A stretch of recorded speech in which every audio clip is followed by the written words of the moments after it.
I talked about objectivity, I think, a little this morning or last night. I'm not really sure. I'm on page 7. Is it possible to be truly objective?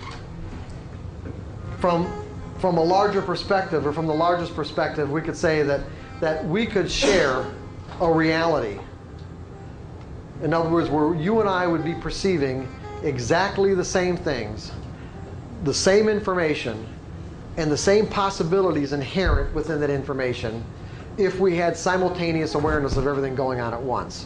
So in other words, if I could represent all possibilities as a finite line, and I can't, but you know, because it's infinite, but let's say I could represent all possibilities that exist in this line that has finite boundaries between here and here.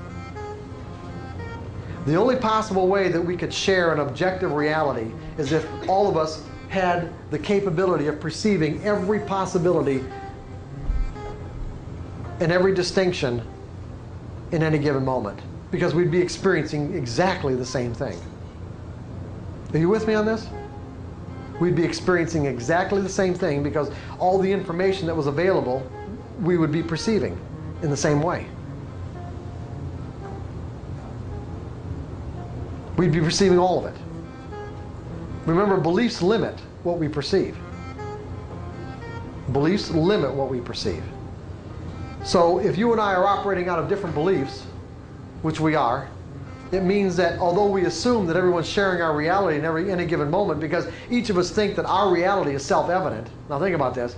In any given moment, each of us think that our reality is self-evident and everyone else has to be sharing it, right?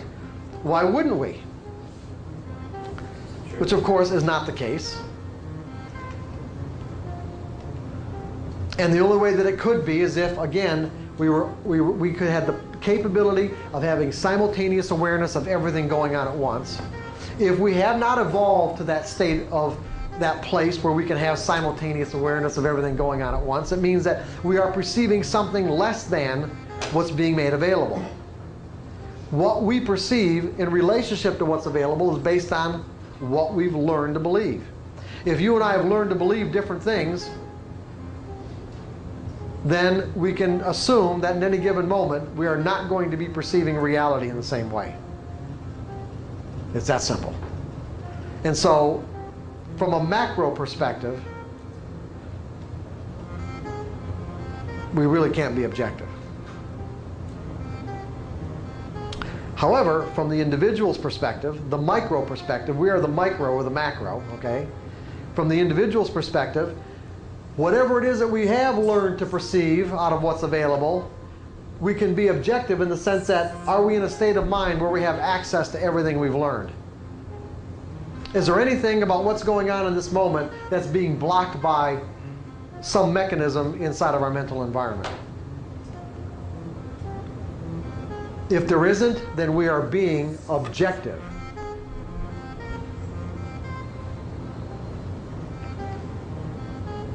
To the capability, or to the extent that we're capable of. We are being objective to the extent that we are capable of. To any degree that we are experiencing fear, it starts shutting down this perceptual process. The greater the degree of fear, the less possibilities we perceive. Until we get to the point where if we're in a state of complete terror, we may not see any other possibilities at all except what's going on in that moment. In a moment where, if you're in a state of terror, in a moment that seems to never end. It could be 5 seconds and it could seem like 5 days.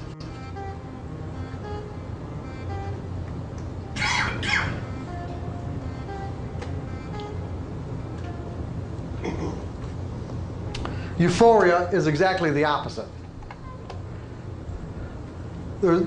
It's like there's no capability to perceive any limitations.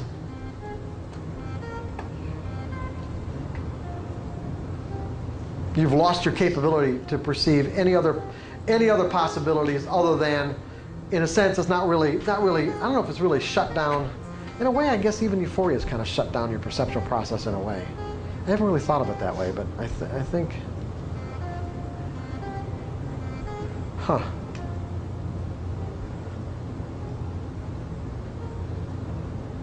Yeah, in a positive sense, yeah, really, in a positive sense, you're in a state of mind that where you would be wouldn't be capable of perceiving really anything other than what you want.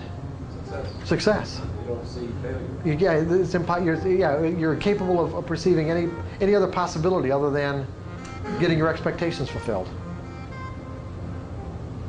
Sounds like overtrading to me. Oh yeah, it's a prescription for it. What?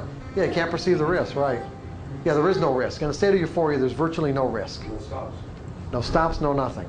Yikes.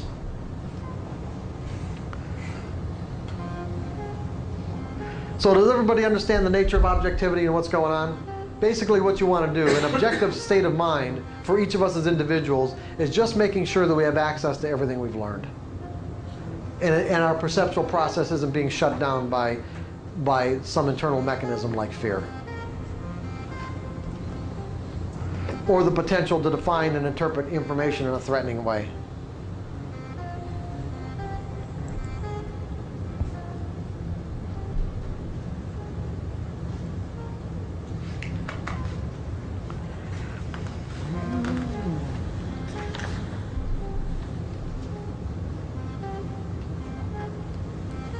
So can we control our state of mind to experience greater levels of happiness and satisfaction in our lives? Yes, but to do so, we have to be willing to question and change our definitions to incorporate other possibilities that exist from the environment's perspective. In other words, we have to be willing to de-energize something that we've already learned. I've talked very little about this process of questioning, but it's something we're going to get into when we get into all the various techniques on how to one, identify beliefs and how to change them. A lot of it has to do really with just your willingness to question things. And what I mean by question things is most of the times people ask questions basically just wanting verification of what they already think is right and true. I mean asking a question from a sincere space of wanting an answer. Because you have to assume that if you knew the answer, you wouldn't ask the question in the first place. So to ask a sincere question, now think about this, to ask a sincere question, you have to be operating out of the assumption that you really don't know.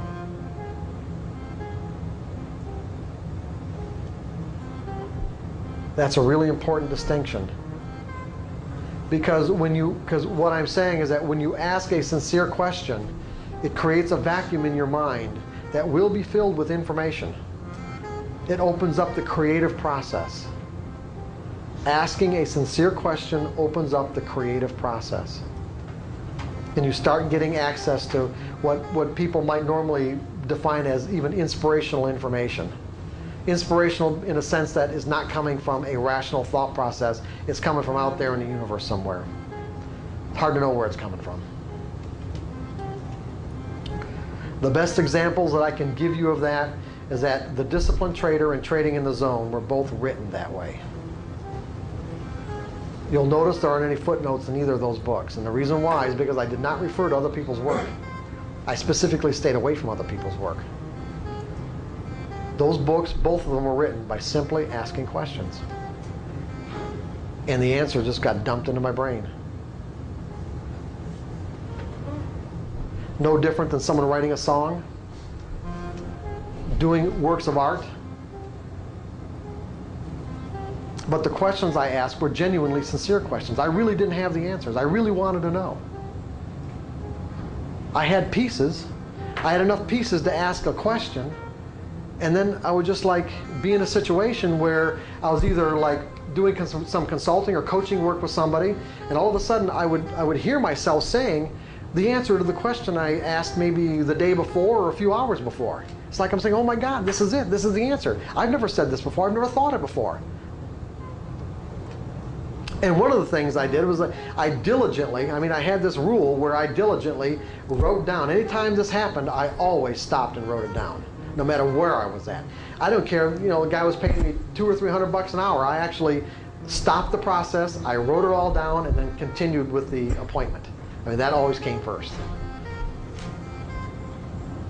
I didn't charge him for the time I was writing, but the point is, it took longer. He had to stay. It might have taken me a half an hour to write all this stuff out.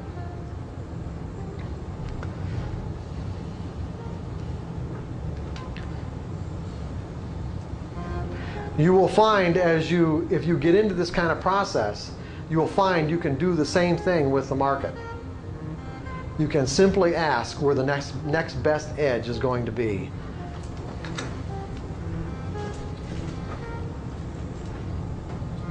And find that the next thing on the chart that your awareness is drawn to, just,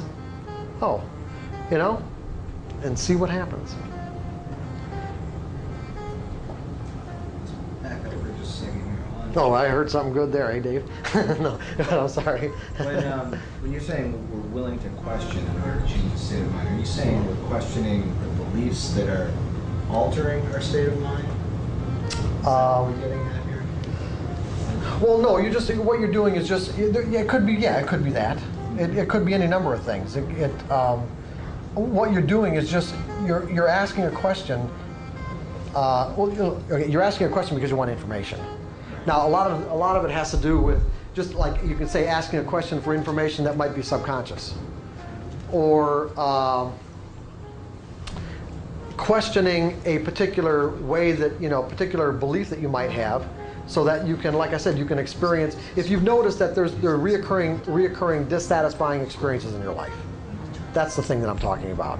You can assume that isn't the only possibility that exists under those circumstances. Make that assumption. And then as a result of making that assumption, start asking sincere questions so that you can dismantle the closed loop. That's okay. Okay, I thought you were referring to the trading things. That's why I kind of responded the way I did. Okay. About asking where the next best edge is. No. I'll ask you. Okay. I do that all the time, by the way. I really do. That's great. Yeah, really. It's pretty cool the way it works. It works for a lot of things. I've done it. Yeah. I've really done it from the belief standpoint, but in terms of like business and stuff, it's like, how can we grow this segment to the next level? Sure. If you ask yourself that enough times, eventually you can answer. That's right. You really will. And where does the answer come from? It pops out of the air. That's right. Yeah, I don't know. It's like, where does it come from?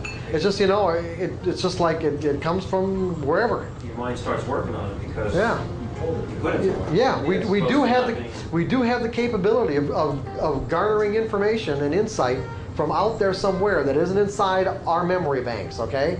Not organized at the rational level of thinking. Inspiration. Yeah, exactly.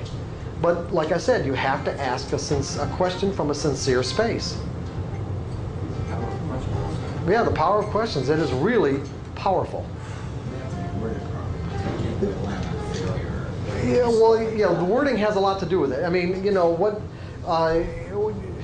what he's saying here is that because I don't know if they picked it up on the mic, but he's saying, like, why am I a failure? You can ask a question like, why am I a failure? You really can.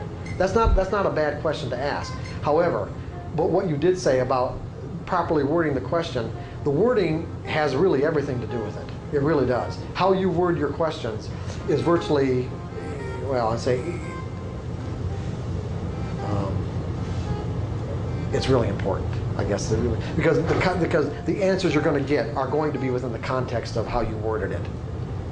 You're going to get something that pertains to the wording, as opposed to maybe something else that you might have wanted, but you didn't word it properly, based on what you wanted. Go ahead, Greg. It's kind of like, if you want a better answer, ask a better question. That's right.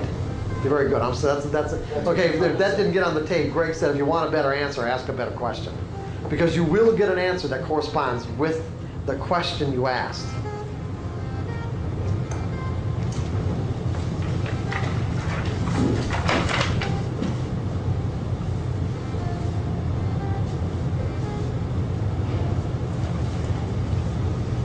What time is it? 2:45? Okay, as soon as we get done with this, we're going to listen to the tape. We're going to take a short break and listen to the tape.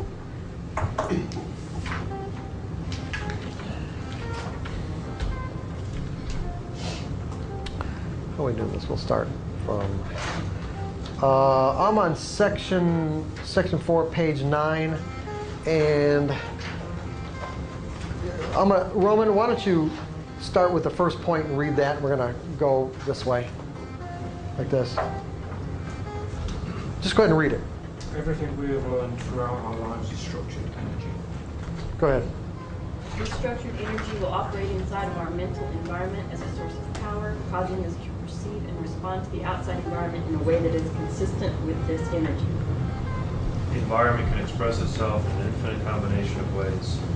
What each of us perceive and experience is very small in relationship with what is available in any given moment. In other words, instead of assuming that we already know, we can assume that we haven't learned to make every possible distinction that exists in each situation of our lives. Inherent within the distinctions we haven't learned to make yet is an opportunity to experience satisfaction. Go ahead, John. Fear causes us to narrow our focus of attention on the object of our fear, drastically reducing our perception of what is available or possible from the environment's perspective. Many dysfunctional beliefs and fears operate at an unconscious level, blocking us into cycles of dissatisfaction, frustration, and pain. Learning something new is often blocked by the way the energy is already structured inside of us. In other words, once we learn a belief, it will forever shape our lives unless we unlearn it. Or I should say, to draw the energy out of it. Every advancement in human civilization, whether it be cultural, scientific, or otherwise, came from someone who challenged the status quo by questioning what he had learned. The act of questioning opens us up to perceive the existence of other possibilities. If we assume that happiness and satisfaction exist as a possibility, then it is up to each individual to find that happiness and satisfaction by discovering these possibilities. To discover anything new, you will have to be willing to question and look beyond what you've already learned to believe about what is true or available. Now, the way that I like to illustrate that last point about the nature of questions is that if this circle, well, let's just say this circle, again, a very erroneous thing to do, but this circle represents the universe, meaning what's available to be learned in the way of distinctions about the inherent properties and characteristics of the whole universe, right? Okay? And you can say that, let's say 100 years ago, that the sum total of humanity, both alive at that time and recorded in some way up to that time, that was still in existence, might have made, in terms of knowledge or distinctions, this much in relationship to everything else that exists. And what's happened in the last 100 years is, let's say we've expanded that circle, let's say by something like that. How does the circle get expanded? Questions. Yeah. In other words, someone's willing to operate on the fringe. There's always somebody that's willing to operate out there on the fringe of what's possible. Go out, discover something, bring it back to the rest of us for us to say what? Yes, sir. Are you crazy? Yeah, you're crazy. Not yes. Virtually always you're crazy. No, that's not possible. No, that's not real. No, that doesn't exist.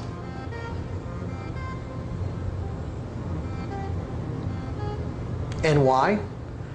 Because that's just the inherent way beliefs operate, right?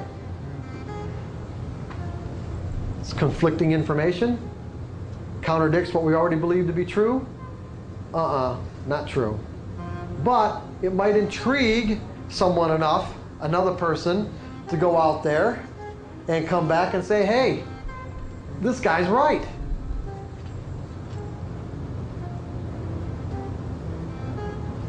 And then somebody else does, and somebody else does, and next thing you know, the circle gets expanded a little bit.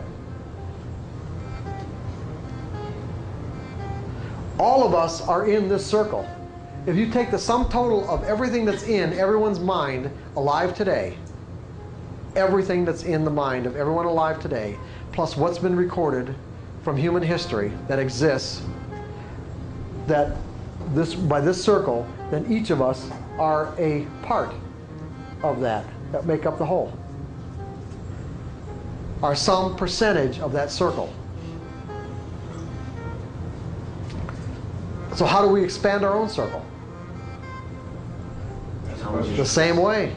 Go challenging what we believe to be true and questioning things and see what happens. Challenge the status quo. Yeah, challenge the status quo.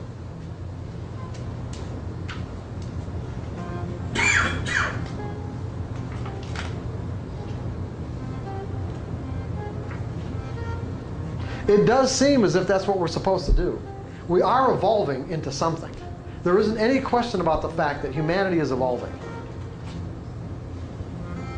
If that weren't the case, then we would still be living like most of the people probably in Afghanistan.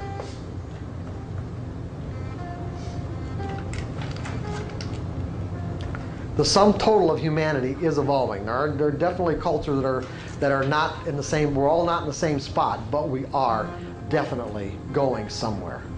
And it does seem as if there is a desire on the part of the universe as a whole to expand. Scientists already know that it's expanding. Now, if it's expanding at the macro level, wouldn't it make sense that because we exist at the micro level of an expanding universe, that if the universe as a whole is expanding, that if we're going to live within this universe in a way where we can create, let's say, happiness and satisfaction for ourselves, in other words, create a really satisfying life, wouldn't it make sense that we have to be in harmony with that expansion? Yeah, that the more that we resist evolving, the more it seems that the universe kind of conspires against us, it's in conflict with us. And that would make sense because everything is in motion. Everything is constantly changing. Nothing is staying the same. No two moments could ever duplicate themselves, ever. And the only way that could happen is if every atom of every molecule was in the exact same spot it was in some previous moment. Now, from a practical perspective, I don't think that's possible. But the interesting part is every belief we've ever acquired can remain static exactly the way it was originally formulated for our whole lives. So we've got beliefs that remain static and a universe that's constantly expanding and changing. Beliefs that cause us to see the now moment as it exists in our lives instead of the way it really exists from the environment's perspective. And if we aren't willing to adapt our beliefs to correspond with this constant expansion, it will seem as if the environment is conspiring against us. And it will create stress. It will create anxiety. Because the stress and the anxiety is our own resistance to change.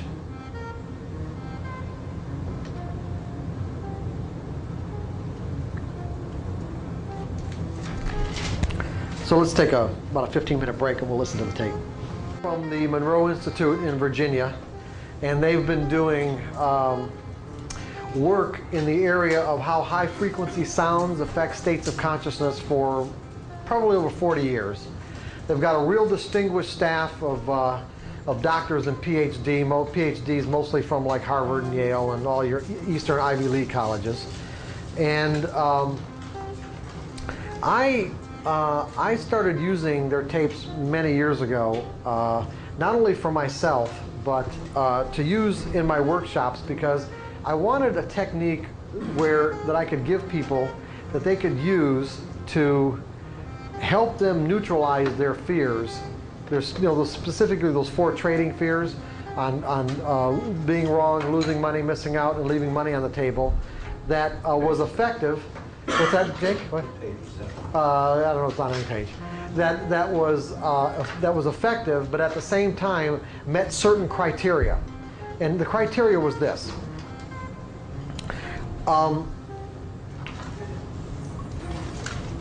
Instead of using hypnosis tapes or like specifically subliminal hypnosis tapes, one of the things that I found is that subliminal hypnosis tapes can be very effective, or even hypnosis tapes for that matter, can be very effective if what you're trying to do, in other words, whatever message that's on the tape, if the message itself is not in conflict with anything else that's in your mind, then the tapes can be quite effective. And so when you hear people talk about the power of self-hypnosis or hypnosis and how well it worked for them, chances are it was a circumstance in which whatever message they wanted to embed in their mind was not in conflict with anything else that was already in their mind. And so what you'd get is a glowing testimony or testimonial. However, when the message on a hypnosis tape is in conflict with something else that's in your mind, then what you're doing is setting up an inherent conflict, because what the tapes generally don't do, or don't, I've never seen them do, is help you neutralize whatever conflicting beliefs that you might have with the new message or the new way in which you want to express yourself. So in other words, this process of change is always a two-pronged process in many cases. One, de-energizing the beliefs that let's say you've determined are dysfunctional or are not useful any longer, and at the same time energizing and installing a new belief that compels you to express yourself in a way that's consistent with your desires or goals. So you've got to do both. So the reason why I picked these tapes is because instead of being passive, meaning that instead of you just listening to a tape, this particular technique requires you to be active. Meaning that what this tape does is it uses high frequency sounds to install what would, I guess, be commonly referred to as like an anchor inside your mind. An anchor would be considered a tool. And as a tool, like any tool, a tool that might be in your toolbox is completely useless until you pick it up and use it. In other words, it has no use until, or function until you actually pick it up and use it. And it's the same way with the tool that's going to be installed in your mind from this tape. It has to be used, or otherwise it does nothing. So basically what's going to happen is this. I picked a tape, and there are a whole range of tapes that you can get from the Neuro Institute that have different purposes on this, in this HemiSync, in the HemiSync category. There are a number of different programs they have and a number of different types of tapes. But if you've looked at the catalog itself, has everybody looked at it? Just take a moment to look at the catalog and see the different uses they've designed these tapes for.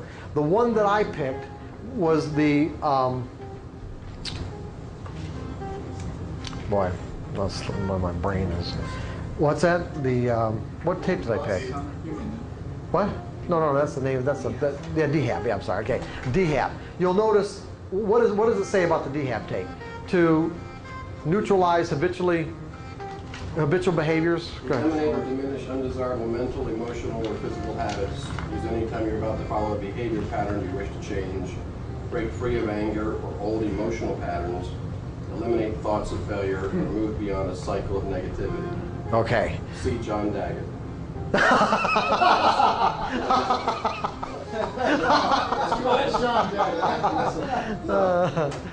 So what I've done is basically adapt this technology specifically for the purpose of helping people who come to this workshop neutralize their fear of being wrong, missing out, leaving money on the table, and being wrong.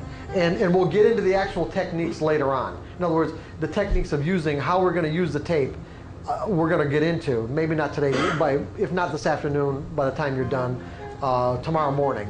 However, the reason why we're listening to it today is because it requires 3 listenings, meaning that we're going to listen to it once right now.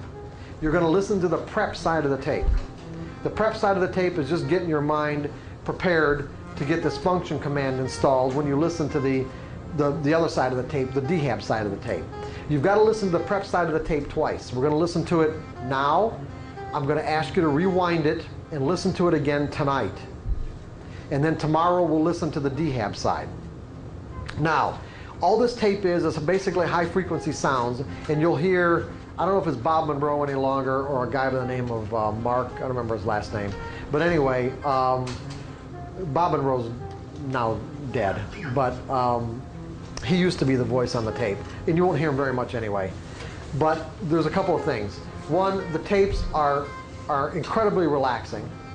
I haven't had anybody yet that's come to one of these workshops that really hasn't enjoyed the experience of listening to the tape. Now, you can listen to this tape as much as you want. You can't listen to it while you're driving or anything else like that, because you'll probably end up falling asleep. You don't have to fall asleep. When Bob Monroe or whoever's talking on this particular version of the tape says, you know, for your hands and arms and legs to go to sleep, he's not telling you to go to sleep. He's telling those particular parts of your body to go to sleep. If you end up falling asleep, that's all right. It's no big deal. He'll wake you up at the end of the tape. And again, you can listen to this tape as much as you want. If you like it and you want to use it as a relaxation tape, listen to it all you want. This tape will do nothing to get rid of your fears by itself. Listening to the tape has no effect on your fears. Only consciously using the function command when it gets installed in your mind on the other side of the tape, when you consciously take the steps of using the function command, will it have any impact on your fears. Are you guys with me on this? I know maybe it can sound confusing. Sean? On the second side. The tool's on the second side. Well, okay. What I'm saying is that listening to the tape in and of itself doesn't have any effect on whatever fears you might be wanting to neutralize. Although you can listen to the tape as much as you want. Bob Monroe doesn't know what your fears are. Bob Monroe, when they designed the tape, does not know what habitual behavior you want to neutralize. That's up to you to decide what habitual behavior you want to utilize by taking the tool out of the toolbox and using it in the appropriate moment, meaning that it requires a conscious decision on your part. That's why I picked this technology. It's not passive, it's active. You don't take a part in it, nothing happens. You guys with me on this? John, are you with me? All right. Okay, so put the tape in the machine. The prep side of the tape. Turn Dolby off if you've got it. If you've got an expensive machine and have Dolby sound reduction, turn Dolby off.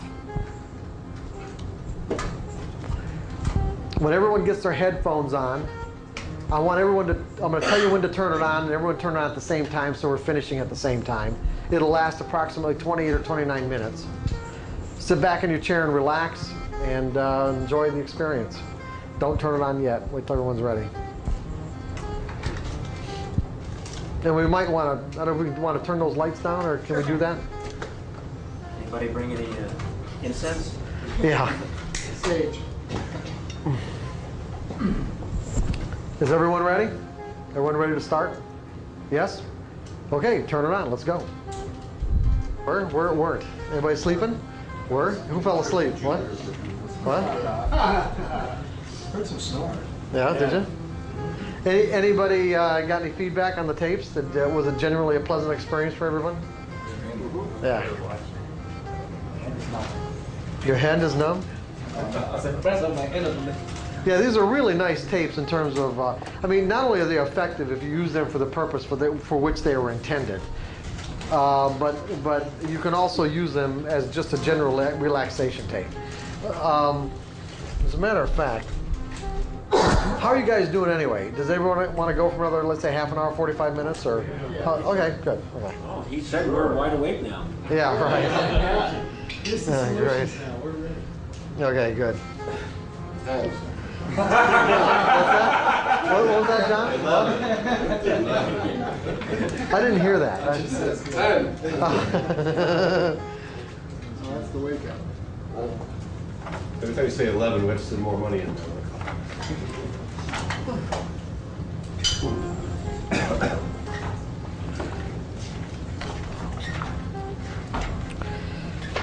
Okay, I'm in section 5, but I'm going to go right to page. I'm going to go right to page 4. No, right to page 3.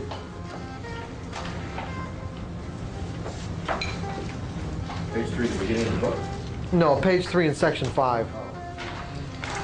Right at the bottom of the page where it says using the Monroe tapes to neutralize your trading fears. Since we've just done this, you just listen to the tape. I'll go right into how this works. The way you're going to do this is when you, well, you see, you haven't got the function command yet. Maybe we ought to do this tomorrow. No, I take that back. We'll do it tomorrow. I'm sorry.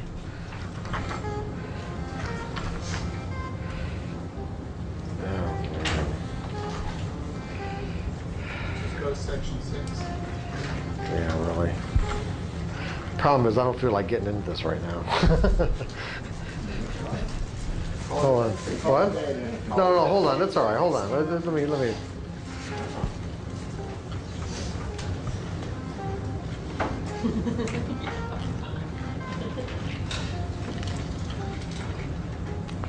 I'll make some comments about the self-hypnosis tapes. Yeah, go ahead. I've done a lot of work in that area. You have? Yeah. Okay, cool, go ahead. Uh, Take you to notice that you weren't following your normal routine. How many days, weeks, or months? I don't know, it's been a year, it's been a process, you know, where it's been a challenge to make any money. It's not the market, it's in me. Okay, so what we're going to learn, there's a particular, just a real simple meditation technique that we're going to do tomorrow. That will, if you practice this around 10 or 15 minutes a day, what it'll do is it'll help you become an objective observer to your own stream of thoughts, so that you can start to notice when you're not doing, or when you're not thinking, or when you're thinking, saying, or doing something that's inconsistent with your goal, so that you're not unconscious of this moment-to-moment endeavor for of how we're creating our lives and the choices that we're making. Because if you want to be a consistently successful trader, then what you want to do is collapse the amount of time that it takes for you to notice that you're not doing something that's consistent with your objective of becoming consistent. And hopefully, by doing this kind of exercise we're going to do tomorrow, what it'll do is it'll collapse the amount of time that it takes for you to notice that to virtually instantaneous. That you're aware that let's say your distracting thought. Because anything that you do that deviates from what your objective is a distraction, right? Well, doing is the last step. The first step is always a thought. You're going to think about it before you do it. You might even run something through your mind. You might even talk about it with somebody. But it's first going to be triggered by a distracting thought. Now, if you really want to become consistent, what you want to do is be able to catch yourself in the thought. Catch yourself at the point where the thought and the awareness of the distracting thought are virtually simultaneous. Instead of it taking, 5 minutes or 10 minutes, or looking back days, weeks, or months later, saying, hey, you know what? I'm not doing what I know works. That's basically even what you were saying. You're not doing what you know works. And I'd add one other thing, because you mentioned it yesterday, and I don't remember in what context. I used to keep track of every day before I started trading. I'd write down a number from 1 to 10 or 1 to 100. And it was rate yourself on how you feel that day. Right. And if you feel like you're an 8 or a 9 or an 85 or a 95, and if a trade comes along, have the courage when you're at the higher end of the scale to put it on and go for it. Don't hesitate as much. And if you feel like maybe you're a 3 or a 4, put the trade on, but don't go balls out on it. Or scale back.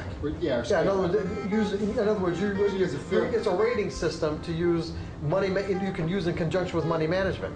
So that if you, let's say, you normally might trade 3,000 shares, if you rate yourself a 10, then you're going to trade 3,000, or maybe even a little bit more if you get a real primo signal. Yeah. But if you're rating yourself as a 5 that day, then you know what? You want to scale back proportionally. You might only trade 1,500. You might only trade 1,000. Yeah. Because what it really gets down to is like at least what I had before, is that if you're not in the most ideal, if this is positive and this is negative, okay, and you're not in this most ideal state of mind to be trading, because that's what it really boils down to, and that's really essentially what you were talking about. He was rating, he learned, or at least he involved himself in a system where he was basically gauging or rating his state of mind. In essence, his capacity to make money, or his capacity to make money in the sense of how clearly am I going to be able to perceive the market and how well am I going to execute my trades. And in advance, he's saying, you know what, I'm a 6 today. And you can learn to do this, and you can learn to be honest with yourself about it. And as a result, have your money management, in other words, the amount of size that you put on, correspond with how you're rating yourself. In that scenario, would you also take a moment, say 45 minutes or an hour into the market, to rate what the market's doing to make sure that you're in conjunction? Oh, you could, sure. Yeah, you could let the market define itself. And not trade the open, Well, let it go. If you're a 9 and the market's a 2, And the market's a what? 2. Oh, I don't know what you mean then. I misunderstood. You mean in terms of symmetry? In other words, if you're going to rate the market in terms of symmetry? Is that what you're saying? If you're trying to determine what your strength is as of that morning, in either mental clarity, physical clarity, whatever it is, on a Right. scale of 1 to 10, Right.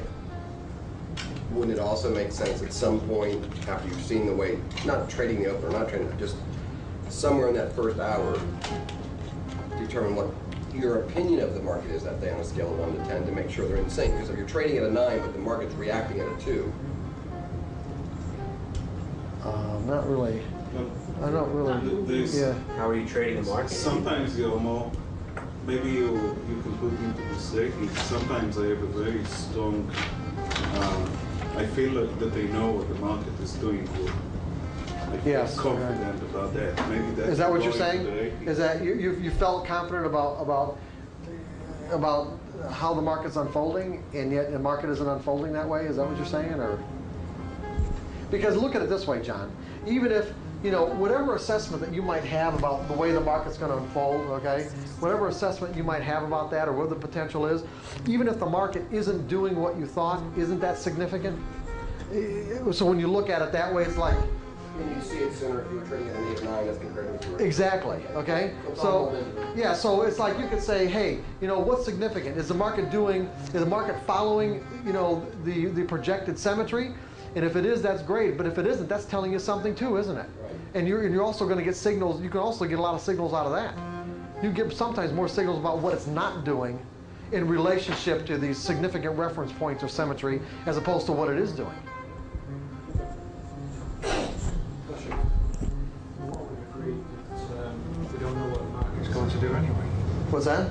We We don't agree? have to know. Well, but we're kind of mixing. We're kind of mixing it. We might mixing a little bit in the sense that it depends on the context in which we're trading. If we're trading mechanically, all this kind of discussion would be irrelevant. If we're trading subjectively, it's not. It's just like, for an example, if you're trading mechanically, you're going to have a predefined, a definite predefined entry point where the variables are specific. There's no subjectivity whatsoever in terms of, the conditions under which you enter the market. Those variables are either present or they're not. It's black or white.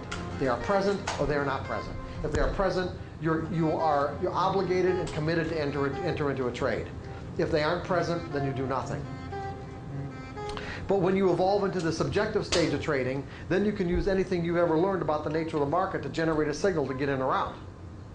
So for an example, what we're talking about, Roman, is that in the mechanical stage of trading, let's say for an example, the market's doing this and you've got a stop down here. You entered the market long right here at this point, okay? At this point right here, and your stop is down here. If you're trading mechanically, you can't do anything with that stop, meaning that the market, your market either goes in your favor, stops you out, and that's all there is to it. Either or. If you're trading subjectively, if the market, let's make it a little bit easier to illustrate if I made more distance, but if you're trading subjectively, if the market's trading around in this area and as a result of the kind of patterns that it might be producing, you could say, you know what, I don't need to keep that stop in the market. I'm going to pull it and either move it up, move it further down based on your assessment of what's happening now. See, in the subjective stage of trading, you can do that. You can even get out before you get stopped out, even if it wouldn't have stopped you out otherwise. In a subjective stage of trading, if you make that assessment of what the market's telling you in that moment, that's all right. Did you see the difference?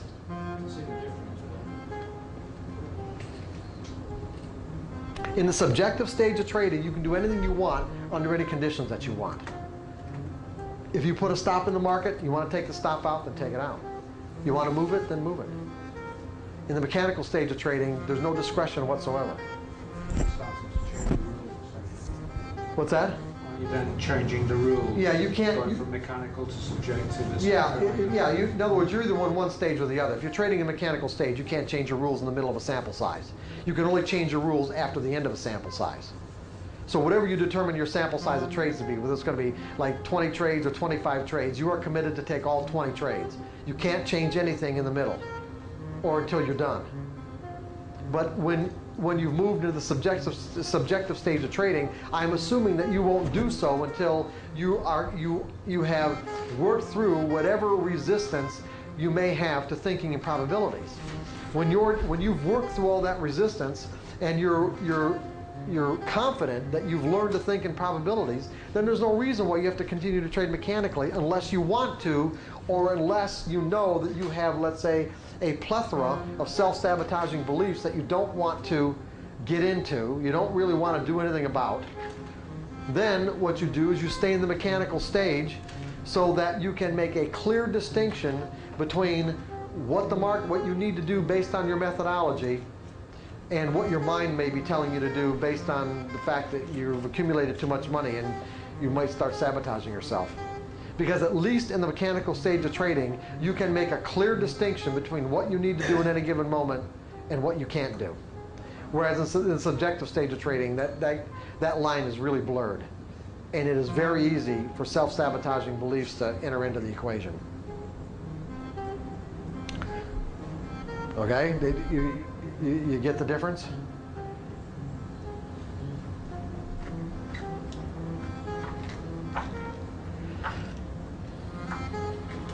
So other than that, if you guys have any questions.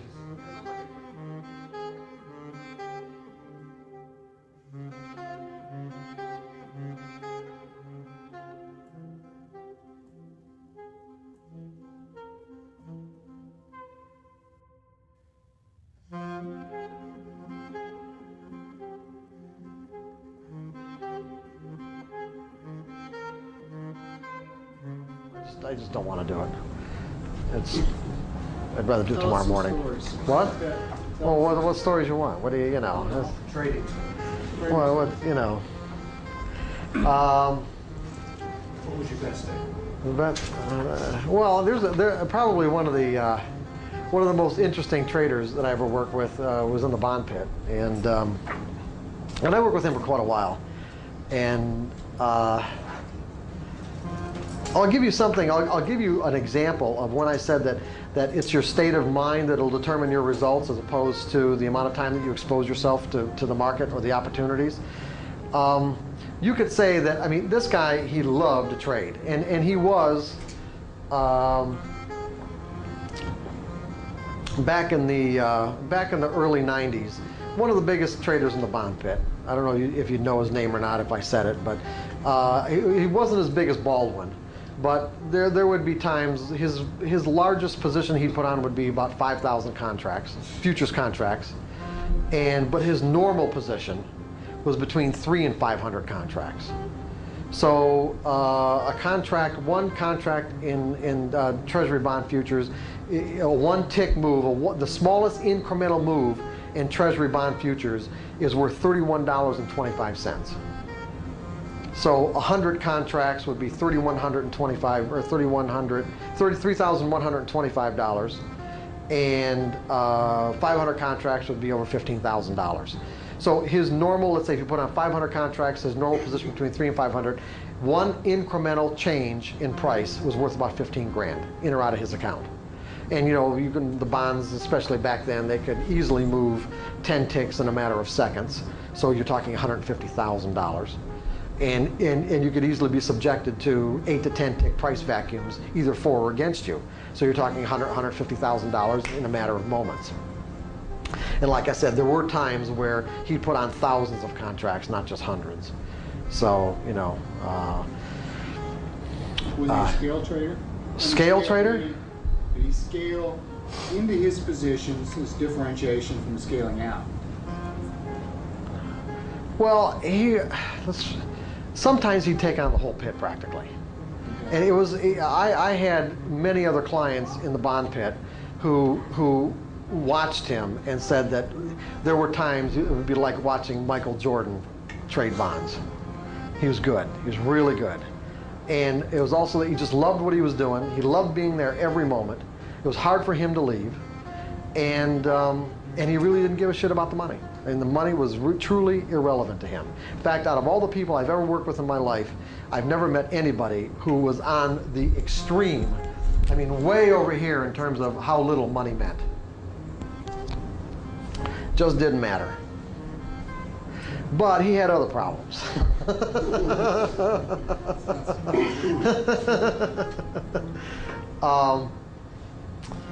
When I met him, it was in May of 1992. He had a real bad day. Someone he ran into had come to one of my workshops and said that he should call me. He did. We had an appointment. Didn't really. In fact, we had a couple of appointments, and not really much happened. He just, you know, I tried to explain some of this material to him, and he wasn't really into it or even grasping it for that matter. So I didn't hear from him for another couple of months, and I actually didn't hear from him at all. I heard from his wife, who called me. I never even met her, and she called me and she was hysterical because he was gonna have to mortgage the house because of a bad day that he had. And when I met him in May of that year, 1992, he had approximately $10 million flow in and out of his account from January until May. That's the kind of swings that he was on, okay? $10 million in and out like this, okay? The most he'd ever accumulated at the end of any given year was about $600,000. That's the most he's ever been able to keep, up to that point anyway. So she was really hysterical and wanted to know what I was going to do to, you know, fix her husband. And I wasn't even really working with him. And so we started working together on a real consistent basis, virtually every day. And that was in July of '92. And so from July of '92 until the end of December, he had $5.5 million. And then he went on vacation with his wife. And on vacation bought this book called The Coming Collapse of either the Bond Market or the Interest Rate Market, and bought into the concepts in the book. And from when he got back off from vacation that year, bond market was in one of the biggest rallies that it ever sustained of all time, and every day he was going in thinking the market was going to collapse based on what he read in this book. That wasn't an accident, by the way, in terms of everything else that was going on in his life. And by the middle of March of 1993, he was so desperate over the fact that he'd lost just about half of the $5.5 million. He was down to about 2.2 million. And I was telling him virtually every day, because we were talking almost every day, sometimes for an hour a day. You know, this is the way you need to think. This is what you need to do. This is how you fix the situation. He just wasn't listening until one day he called up and he said, "Okay, I'll do anything." And he meant it. I'll do anything. And so, and I said, "Here's what you've got to do. I've noticed that you're capable of staying properly focused about a half an hour a day. That's it. And so if you want to fix the problem, you only get to trade a half an hour a day." What was his first response? Well, that was really tough because he just loved doing it. And it wasn't just a matter of him loving to be in that pit because of the way of life that it provided him. It was like there's a work ethic in the futures pits. There really is. I mean, it's like where you stand in that pit is very important. There are territorial constraints and territorial, let's say, dynamics involved, because if you're not in your spot and you're not in your spot all day long, it means someone else is going to take that spot, and these guys do get into territorial wars all the time. I mean, I've worked with traders who get into these territory wars about where they want to stand, and each one of them gets there, like 10 minutes earlier every day until they're like getting there 3 or 3:30 in the morning, until one of them eventually gives up. And they go through this a lot. I mean, this is not uncommon at all. They're basically got this range war going for this one little square foot of where to stand. So there wasn't just that. It was also the work ethic. In other words, when you trade, when you have access to order flow, in other words, the kind of order flow that's coming from off the floor, a lot of that order flow is not really trading. It's virtually free money. Do you know what I mean by free money? It's riskless. That's really what most of the locals in the pit are looking for. They're looking for the riskless free money. In essence, what you're doing is that, and they're not always legal trades, by the way, because all trades are supposed to be open outcry. But if you're standing next to a floor broker that has access to order flow of both buys and sells, and there are market orders coming into the pit, and there's a spread of 1 to 2 ticks between the bids and the offers. Well, if I've got an order to buy 100 contracts at the market, and the bid is 08, and the offer is 10. Well, I'm going to be selling them. I'm going to be selling them or buying them at the bid and selling them at the offer to my buddy standing next to me. Now that's a 2-tick spread on 100 contracts. You just made 200 ticks. Was there any risk? Because he's going to take the other side of both orders. All you got to do is cart it up. His buddy's okay. Cart it up 100. Okay, you bought 100 at 8. You sold them at 10. Where's the risk? See, that's not trading. That's just basically free money. Now you got to pay a price to get into those situations. It's not as easy as you think, because the guys that are controlling that kind of order flow, they expect favors in return. It's just not that simple. But well, you name it. You name it. It's an extreme environment. You name it. Anything your imagination can think of was about what it entails. But anyway, but it's not just that. It's not that. And I'm not saying, even implying that he had access to a lot of those trades. He really didn't even need that, because he was really just a good trader in terms of his ability to be able to perceive, where the direction of the market was and what he needed to do. Was there a particular time that he traded?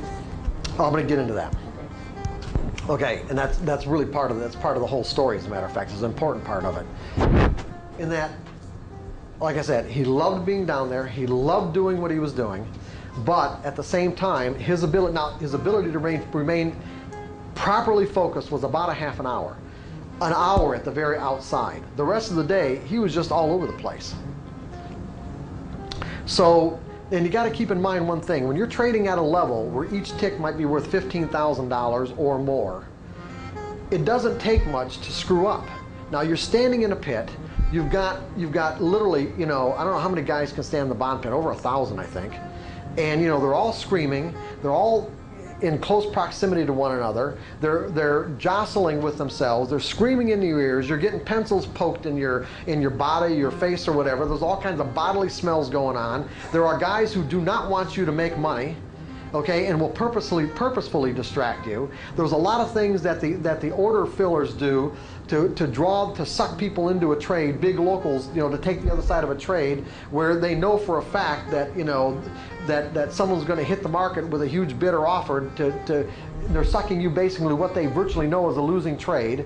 So, and not only that, it's like, if you're in one of these trades and there are bids and offers that you're leaning against to get in or out of a position, and let's say you're in a position and there are bids and offers available that you can hit to, let's say, get out of a trade, out of a 500 lot trade at a 2 or 3 tick profit, and then all of a sudden, just someone says, hey, and you turn your head and those bids or offers disappear.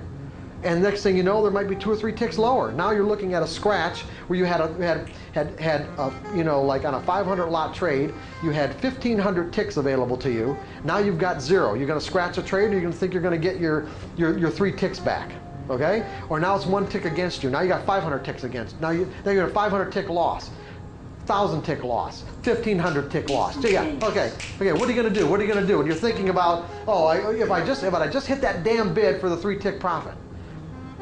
Okay, all it takes is just this momentary, that's all it takes. And so his ability to stay completely focused in what he needed to do and when he needed to do it, like I said, was about a half an hour a day. And so that's what I said. You want to stop this, then just trade a half an hour a day and find something else to do with the rest of your day. And he was so desperate that he did it.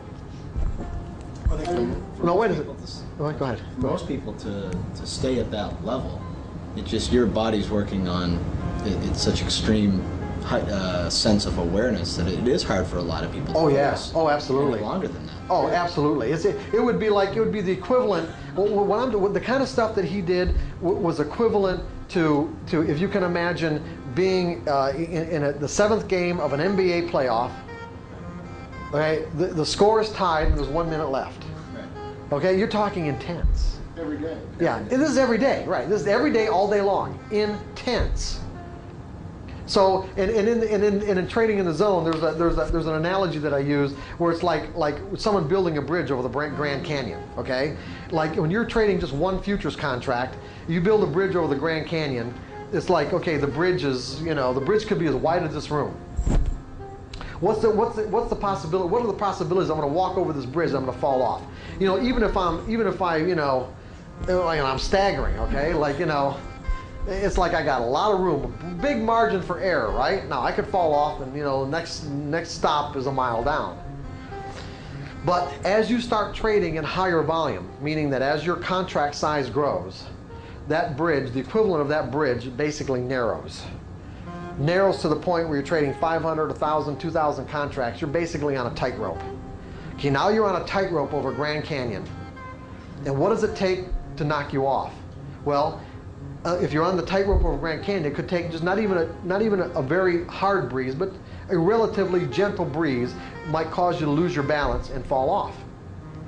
That gentle breeze in the pit is the equivalent of one distracting thought. That's it, just one distracting thought. He went ahead and did this. And he said, well, what half an hour of the day should I trade? And I said, you'll find it won't make any difference. Pick any half an hour that you want. Because regardless of what half an hour it is, regardless of how much volume is available in that half an hour that you pick, whether it's a lot or whether it's a little, based on your ability to trade and the fact that you're trading, that you know that you only get a half an hour to do this, and you have the skills to do it, and the fact that you have maximum focus going into it, you will extract the maximum amount, whatever it is, in that half an hour. So it won't make a difference. It just won't. He didn't believe that. He really didn't. He found out that it was true. It did not make a difference. He averaged, while he did this, he averaged $180,000 a day, almost every day, for just a half an hour. Change the whole character of the bond pit.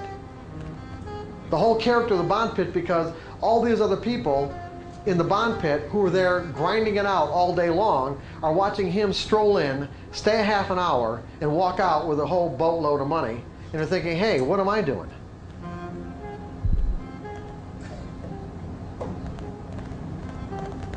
Now go ahead and ask your question. How do you maintain his position? Meaning his 1 square foot. It really wasn't a problem. Just the fact that he was a half an hour. They just he was such because of his stature. They stepped aside. It's a pecking order. Yeah, it's a pecking order, right? Was he able to keep his profits after a while? Well, he ended up in a really one of the bitterest divorce proceedings you could imagine, and his wife actually got him enjoined from even going into the pit. He couldn't even trade for almost 2.5 years. Wow. Oh, because she didn't want him to lose the money. That's right. Well, they spent it all on attorneys anyway, so it didn't make any difference. I've seen a guy, his wife used to come up at 9:15 in the morning, and they were going through they had problems, and eventually got to work. Just rag and rag and rag. The guy just kept Nice way to start the trading, day. and it had an effect. How could it not? Yeah, you'd think his wife would, and he'd say, don't call me now. I hang up on people at times. I can't talk, bye. There you They go. understand. No. I did that once. Go ahead, John. Do you ever get traders that are trading well that then come to you? No. Sure. Yeah. Yeah, I know what you're saying. Yeah, right. If A is, Wayne Dyer talks about this, A is perfect health, and B is where we live, and C is death. Most of us go see a doctor when we're at C to get back to B. Right. Very rarely are we at B happy or pleased or satisfied and take the step to get to A to a higher level. I get two kind of traders.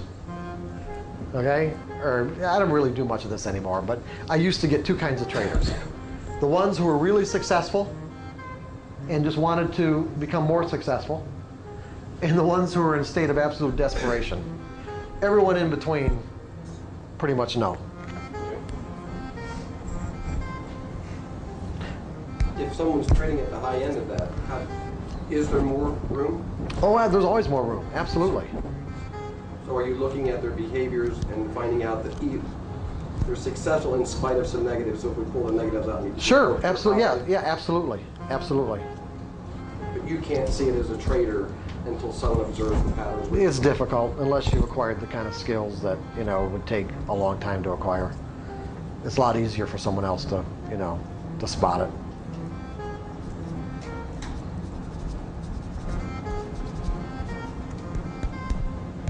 It's difficult to do even with the skills. When you the kind of self-analysis that you're talking about, it can be difficult, to do on your own.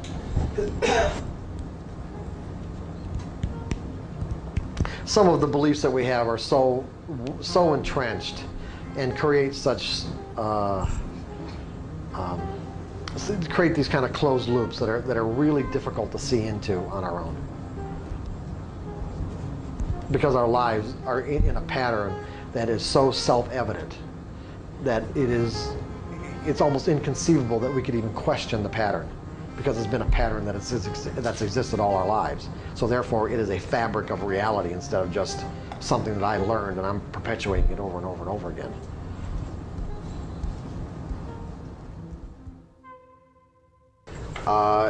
Is the guy on the tape, does he have a real rough voice?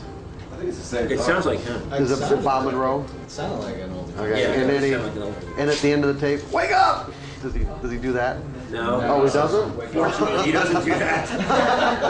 I'd be kind of panicked. All mellow. That wouldn't be very nice. Get up, Pledge. Well, the tapes that I used to listen to, that's what he did. I'm glad you didn't give us Wake up! Wake up! Really did the job. Yeah, really, yeah, really. It seemed like it anyway. I mean, you're in this kind of deep, real quiet space, and, Oh. So how do you want to buy one of those other tapes? Well, I gave you the catalog. No, there's no price list, there's no place. Oh, there isn't? Oh, just call them up. Look, we're distributors. You can call us. We don't really. I mean, that's not something we do. I mean, we'll order them for you, but you can order them direct, right from the. Yeah, no, it's no problem. I thought there were. The catalog included price lists. I'm not. The tapes aren't very expensive. I don't really remember how much they are, but I think they're like, I don't know, maybe $20 or $25 or something, or I don't know. Just there's prices for the books. Yeah. And that's not the only. I mean, they have a number of different types of tapes to do a number of different things. Some would be considered pretty bizarre, but and I've been down there as part of their professional group a couple of times, and for a whole week with other people in other industries. Mostly, I would say, people in the psychiatric industry that use their products. And they get together and talk about, how the products can improve and other uses for them, and just, sharing a lot of ideas. It was mostly like a summer camp for adults, basically, is what it really amounted to. It was really a lot of fun. Well, let's kind of review from yesterday. We went through a lot of material yesterday, and we're going to go through a lot again today. Anybody got any comments or ideas about some of the stuff that we talked about yesterday?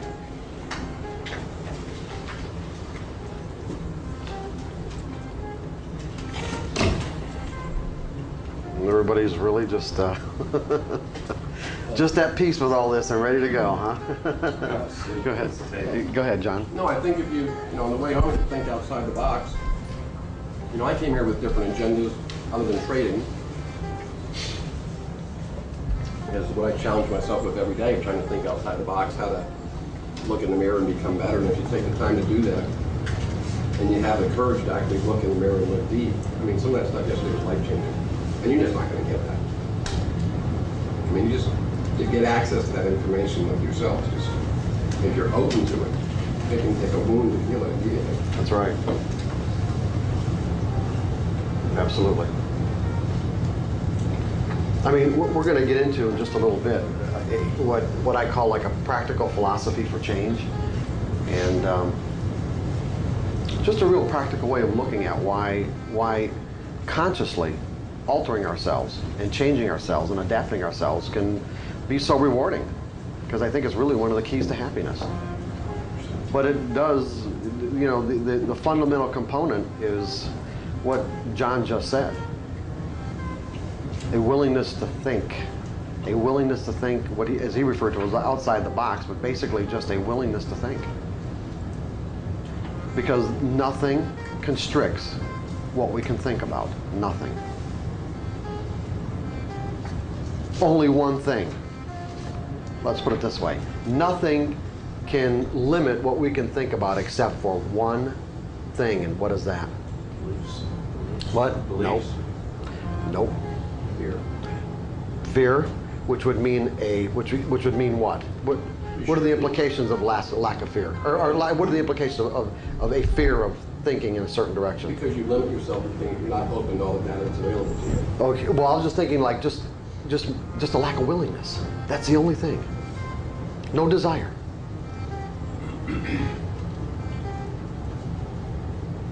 Lack of desire. Yeah. Because that's really what it takes. That's what all of this takes. It all boils down to, what do you want? What are you willing to focus your energy on with conviction? Because regardless of what technique you're comfortable with, if you choose to go through a process of transformation, it really doesn't matter what technique you use. I shouldn't say it doesn't matter. I mean, it can matter if you're using it inappropriately and you don't know what you're doing. But technique is not as critical as desire. So there's really only one thing that stops anybody from thinking outside of what they've learned to believe. And that's a lack of willingness. Correspondingly, all it takes to tap into creative or inspirational information is a willingness, desire. If the desire is genuine, you'll get the information. That's an absolute fact. It really is. And I know maybe for some people who you know might not have experienced this or experienced it on a regular basis, that's all it really takes, is a genuine, sincere desire.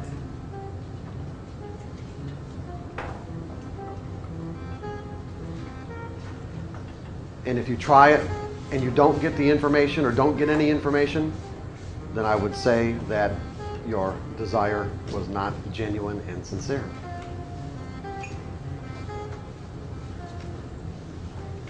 It's what would commonly be referred to as lip service. You're saying the right words, but you know, the sincere energy isn't behind the words. And that's really what it takes. Along that same line, though, if you've never had change in your life where you can see an A-B situation, to actually put yourself to think that it could change is a huge gap. It really is, yes. But once you find someone that actually gets that A-B and can say, I was a different person yesterday, I had a different thought process yesterday, if that accelerates, you're going to have just a dynamic curve straight up. Oh, yeah. It's just that first huge step that makes all the other steps smaller along the way. Right. Yeah, good point, John. I would say those kind of changes, those kind of first step changes for me came in years. Years. Yeah. But you know, that was a long time ago, and didn't have access to the kind of insight material that's available today too. Or let's say it was available, but not readily accessible like today. Put it that way. Things have changed a lot in the last 20 and 30 years. They really have. I mean, when I was writing The Disciplined Trader back in, starting in 1982 and dissecting the dynamics of beliefs and belief systems and things like that, I mean, at the time I thought I was really way out there and really afraid to even share the material with people because I thought they'd think I was crazy. Really, I'm serious. especially the trading community. I see that all the time. Not all the time as much, but there's a certain degree of people I've come across over the years as traders who kind of think that this aspect of learning about yourself and thinking that that's going to help you as a trader is a little bit unmanly, I think, is the way that most people think about it. Sure. And not as much now as what it used to be. Right. I mean, but certainly back in, when I was working predominantly with floor traders in Chicago, back in the 80s, I mean, I would say the vast majority of floor traders looked at Mark Douglas like, whoa, get away.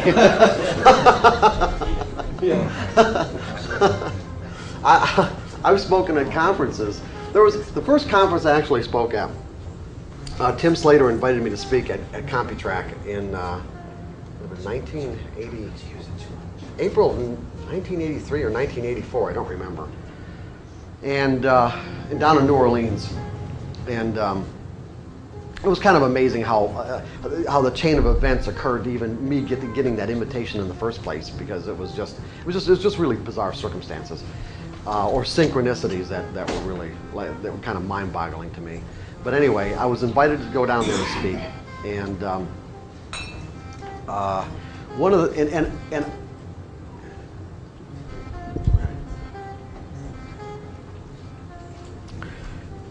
and at the time, I mean, I had no credentials at all. I had nothing. I really did. I had absolutely no credentials to be doing what I was doing. But Tim, and it was all really just based on a conversation that Tim and I had at dinner. And I just happened to sit down next to him because some woman broke a date with me, and or I wouldn't have even been at that particular banquet. And she broke this date. I was waiting for her, and I happened to sit down next to Tim Slater. Didn't even know who he was, and we talked. And then I found out later on that he did these conferences, and thought, well, since I was working on the psychology of trading and he had technical analysis, let's put the two together and do a workshop or something. Well, when I called him up, and he said, well, yeah, I'm doing a conference, and he said, well, think about maybe adding you to the schedule. I'm thinking, oh man, so he called me back like 2 or 3 days later, and he said, okay, you're on. And from that moment on, this was like January. And the conference was in April, and from that moment on, I mean, I just obsessed over this presentation. I mean, totally and completely. I scrutinized it. Sometimes it might have taken me a week to get a sentence. I mean, literally, I'd go over, just over and over and over again. So when I got down there, I mean, it would be a huge understatement to say I was really, really nervous. There were 850 people at that conference, and there were probably, I don't know, maybe 18 or 19 speakers or something like that. And of course all the other speakers, they'd written books and all that kind of stuff, and had reputations. And so Tim had a general meeting for everyone the first day of the conference in the morning. It was like, I think around 9 o'clock in the morning or something like that, before everyone started. And one of the first surprising things that I found that when I got down there is that Tim had me speaking like either 6 or 7 times in a 3-day period, and all the other speakers were only speaking like twice. I'm thinking, well, there's got to be a mistake here, and I didn't want to say anything to Tim, and I'm thinking there were some things that just weren't adding up. 1, the number of times he had me speaking. 2, the material that I had submitted for the the big book that you get when you go to these conferences wasn't in the book. And it wasn't much material, but because I didn't really have any material, but it wasn't in the book anyway, and it was just in the packet. In other words, you get one of these huge satchels and the books in there, and my stuff is separate. So I'm sitting in the middle of the audience listening to Tim talk about some of the restaurants to go to in New Orleans. In fact, I think it was it Mardi Gras? No, it wasn't Mardi Gras. Anyway, what to do in New Orleans and what to watch out for, and be careful of this or whatever. And then he said, and then he did this disclaimer thing about what the speakers say, CompuTrack has no legal liability and all this kind of good stuff. And then he said, but I want you to pay particular attention. Now I'm sitting there, I'm just sitting in this chair, right? So I want you to pay particular attention to this material that we didn't put in the book specifically because we want you to pay particular attention to Mark Douglas. And I'm like, and I'm just like, my heart almost exploded. It really did. I was like, what the hell is going on? And I mean, I didn't even hear the rest of what he said because it just freaked me out. So I had to speak not really too much longer after that, maybe 2 or 3 hours after that, and I'm thinking this whole time that I'm down there, or before all this, that okay, nobody knows who I am. It's like psychology of trading, not something that people are even paying much attention to. How many people might end up in one of my sessions, right? 5 or 10 people. Okay, I can make an ass out of myself in front of 5 or 10 people. It's all right. Okay, I can do that. And so I'm standing in front of this door where where the sign says Mark Douglas, Psychology of Trading. And I'm talking to another one of the speakers. I don't remember his name. And he was just, he was being real nice. And when I say that sweat was literally dripping off my hands, I am not exaggerating. It was dripping off my hands. And I'm even getting nervous even talking about it. I mean, it's just, but the memory of going back into that experience is putting me back into that experience and that state of mind. So we're talking, and I'm watching people kind of stream into this room, and I'm getting upset. I mean, I'm watching people walk into this room. I'm standing, maybe 10 or 15 feet away from the door, and I'm thinking, why are they doing this to me? Why? No, why are they doing this to me? And I don't understand it. And I'm, I kind of glance in the room. There's like maybe 7 or 80 people in there, and I'm really pissed. I'm thinking, come on. I wouldn't go listen to me talk. Why are they going to listen to me talk? And so the other speaker left because he had a session himself. So I was standing there by myself, and it was a real defining moment in my life because I was more than seriously considering bolting. I was going to bolt. I really was. I was standing there thinking to myself, I knew this would be it. I knew that Tim would never ever invite me back to another conference. I mean, that's what I was contemplating at that point, whether I could accept the deep sense of regret that I would experience by bolting, and what I was going to say to Tim. And I was running it through my mind, and just like checking the probability out. And like I said, it was I don't know if 50-50, 60-40, whatever, in terms of 60 in terms of bolting.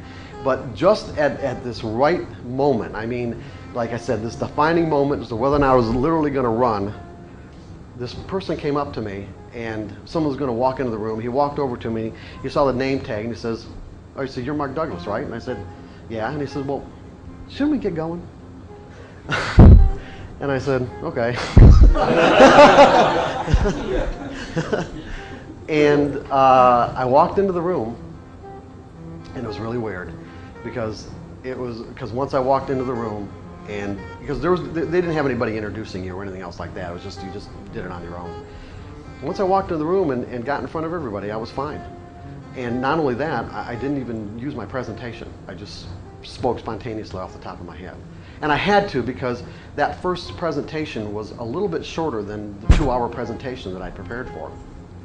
Well, anyway, I did a really good job, and did such a good job that the next time that I spoke, there were like even more people in the room. And then by Saturday afternoon, this is on Friday, by Saturday afternoon, I literally almost had the whole conference in the room. They were lined up around the walls and out the door.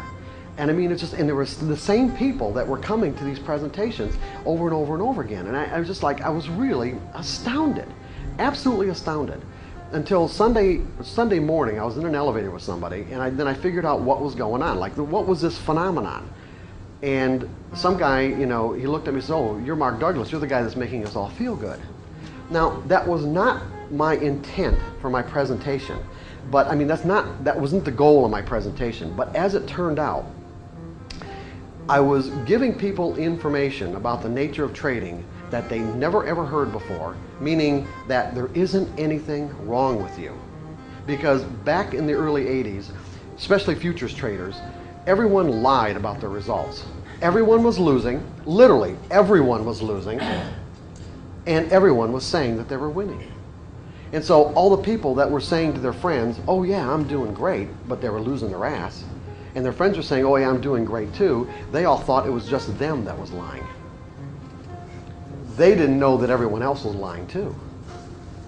And so, and because I had worked at Merrill Lynch, and I saw how virtually everyone, and I worked at one of Merrill Lynch's biggest offices in Chicago. I had access to the printouts of their customer base, where I could say that 99% of all their customers were losing money, and I said that in the conference. I mean, I just said that to everybody. It's like I just lifted this huge weight off their shoulders to think, okay, there's nothing wrong with me, and there are specific reasons why I'm losing. And so as a result, everyone wanted to hear this presentation over and over and over again. Now the next year when I went back, and Tim invited me back to speak, I thought, okay, this is really good. What I'll do is I'll really give them the meat. Okay, I'll instead of, because that first one I didn't really get into a lot of depth. So I said, okay, I'll really put together a presentation and give them some real substance. I would say the first presentation that I did, I had probably 300 people in the room, and I lost 200 of them in the first 20 minutes.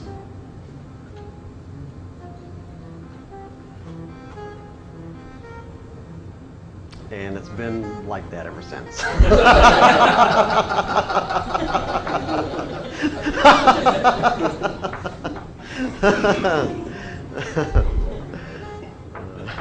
So, Dave, when you're talking about people, and I have found it really, the industry, the industry is evolving.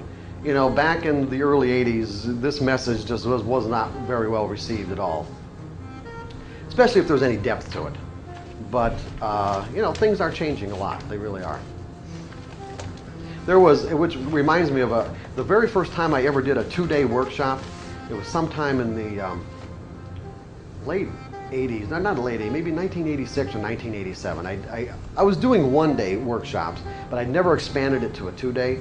So I'm thinking, okay, I'll expand it to 2 days. And I had probably 11 or 12 guys in the room, and they were mostly all floor traders. Actually, mostly all from the S&P pit at the Chicago Mercantile Exchange.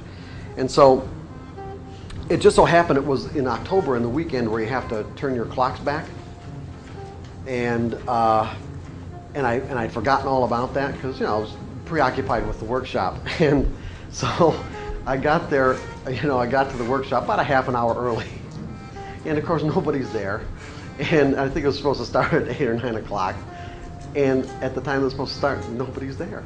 So it's like, and I'm thinking, oh my God, I really did it this time. Nobody's coming. Nobody's coming.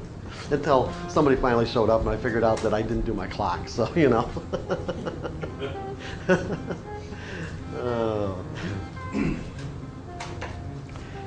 So, see, the thing is, and what this all really gets down to is something that we talked about Friday night and yesterday, is that you still don't need to have any of this to put on a winning trade. That's the whole point. None of this is necessary to put on a winning trade. None of this is necessary to put on 2 winning trades or 3 winning trades.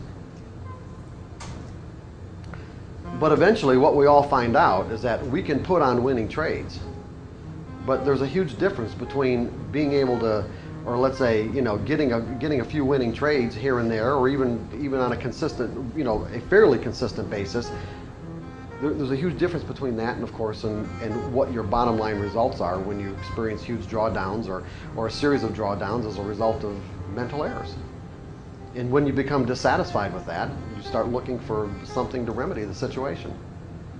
And that's what takes a lot of work. Because, like we've been saying all along, it has everything to do with the way you think and in essence, the way you live your life.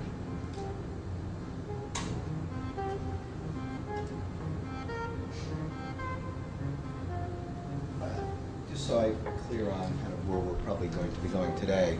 I think the essence of what we were trying to bring out up until this point was getting comfortable with the whole notion that it's your belief structure that may be limiting you in whatever aspect of your life, or perhaps more specifically your trading. I'm under the impression that what we're going to try to do today is that we're going to try to not only identify those beliefs, but also work on pattern or work on techniques to neutralize them or redirect the energy, however you want to phrase it. Exactly, right. That's exactly what we're going to do today. remember that that the kind of problems that we face as traders are going to fall into pretty much two basic categories in terms of what's going on inside of us. We have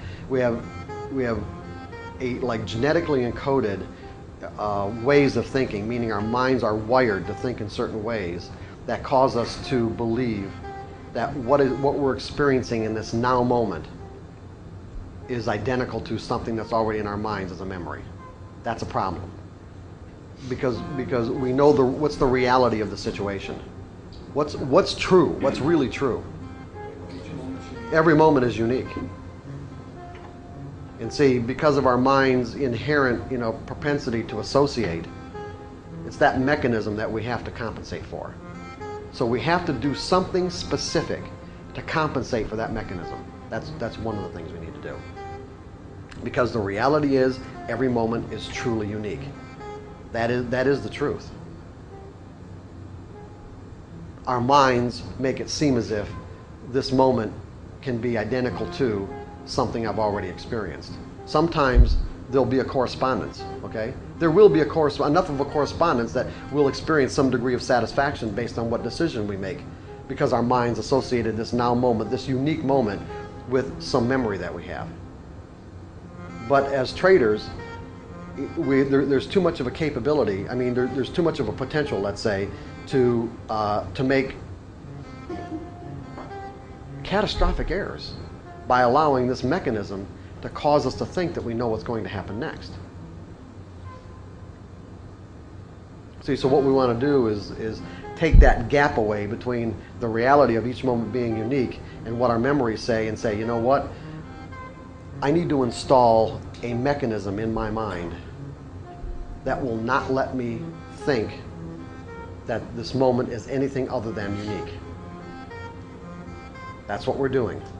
I need to install a mechanism in my mind that will not allow me to believe or think that this moment is anything other than unique. That way my mind is now open to receive anything that may be of relevance in terms of what could satisfy my desires or goals. So that I can make a decision based on all the information that's available, not just what might satisfy my expectations. And remember, my expectations are going to be what? Based on what? What are my expectations always based on? Well, beliefs. Yeah, because an expectation is a belief projected out into some future moment. So that's exactly what we don't want as traders. We do not want to be basing our decisions on our expectations, because when our expectations are fulfilled, we feel satisfied and happy. And that's something that we all desire. And when our expectations go unfulfilled, we experience emotional pain. This is a universal characteristic of humans. Probably of anything that's alive and can think.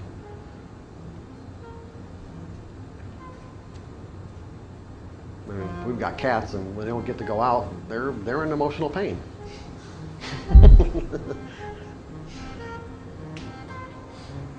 So what we don't want is, we don't want to be perceiving information based on this limited kind of this limited filter, so that only the information that makes me happy gets filtered into my mind, or gets allowed in, and all the information that has the potential to make me feel anything other than happy gets filtered out in some way, either completely ignored or altered or distorted in some way.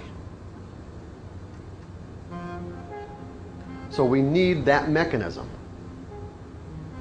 So this is what I was saying before. What I was saying before is that we're going to use our trading. We're going to use the actual, let's say, process of trading to create these mental mechanisms that will cause us to think that, no, this moment is really unique. And that doesn't mean you can't feel or sense or know what's going to happen next, because you can. But it'll be from a different context. It won't be from a rationally based context. It'll be from an intuitively based context. These are worlds apart. Because if it's genuine intuition, it seems like as if I'm going to maybe contradict many of the things that I've said earlier, but if it's genuine intuition, you'll always be right. Because in essence, you're in the zone. That is, that you spontaneously tapped into that framework where you are in complete harmony with, say, with the market consciousness, that collective consciousness of everyone who's participating, and you are in the zone. So it's not a rationally based knowing, it's an intuitive based knowing. But it's our rational mind that'll always, one, keep us from getting into it. Because if I think I know what's happened, if I think I know or believe what's happening at a rational level, it means that my knowing is coming only from my past. Are you guys with me on this? The knowing is coming only from my past. My past cannot... What's that? Well, you can predict the future. You can. Yeah, anybody can guess the future, and that's not. I'm not saying you can't predict the future, but let's put it this way: my past, based on what's already in my mind, can't know a truly unique moment, because a truly unique moment is something that never existed. My past can only know it afterwards, or my rational mind can only know it after the fact. So how do you reconcile that with intuition?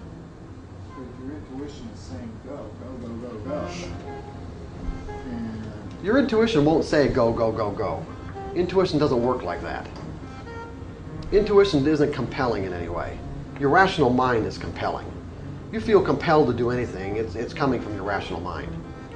Your intuition is just spontaneous. You just find yourself doing things. Your rational mind is the one that's going to pull you out of doing it. so how do you... It's like it's doing something without weighing and judging. You see, your rational mind weighs and judges everything based on your past. When you're in that kind of a zone and acting spontaneously and intuitively, you won't be weighing or judging anything. In essence, you'll just be finding yourself doing something. It's like your rational mind will wake up and say, "Hey, what am I doing?" Mark, it's kind of abstract. Can you just show me? Can you show me a trade that's rationally based versus? It wouldn't, John. It wouldn't make any difference. Okay. You see, in terms of showing you a trade, I mean, I could pull up a whole bunch of charts. I'm just thinking. Tell me a trade that's rationally based, versus, an example. Any trade that you think, any trade that's based on a pattern that you know at a rational level, would be a rationally based trade. Meaning anything you've already learned about, and it's in your mind as a memory. Whereas something, have you ever had kind of a gut feeling about something, but didn't really have a way to judge it from a rational perspective? That's what I'm talking about. I'll give you an example. I don't even know if I have that chart with me, but there was a chart I was doing a typical pattern I'm going to show you guys later, an ABCD pattern where AB equals CD. It'd be something like this would be like a 618 retracement, and like this. And these two lines right here, these two waves are exactly equal. And one of the reasons why I use Q charts is because I can click on this line. When I get this wave, when I get this low and this high, and this retracement right here, and I get an isolated low right here where it looks like it might start doing this, what I do is I clone this line, click on this line, I clone it, and I can actually move it here, put it on this low, and see how the market reacts coming up to point D, okay? Well, I don't remember exactly when it was, but there was what I thought was a perfect ABCD setting up in the Dow. It was last year sometime, and it was on a 60-minute chart. And of course, the higher the time frame the chart, the more significant the move. So I put on my chart buy D. I'm supposed to sell D. Didn't even realize. Buy D. Okay, that would be, okay, buy D. Okay, so when the market, I actually didn't trade the day that this happened, but the market came up to D and literally just, blew right through it. It was like a 150, 200 point move. So that would be something, it's like, see, I don't look at that as being an accident that I made, that I made that kind of an error on the chart by saying buy D instead of sell D. That has happened to me, and then I spend the next week trying to quantify it. How did I do that? And I can't I don't know how it happened. So I'm in that like trader's hell. Right. That you talked about. Right. We're talking about, trading intuitively, and it's really intriguing. But keep something in mind that, Sean just said, is that one of the things I'm going to suggest to you is that even when we get to the point in the workbook where we talk about it, we're talking about it now, but if you haven't trained your rational mind to trust intuitively based information, the best thing to do is just notice it and not trade intuitively, not act on it.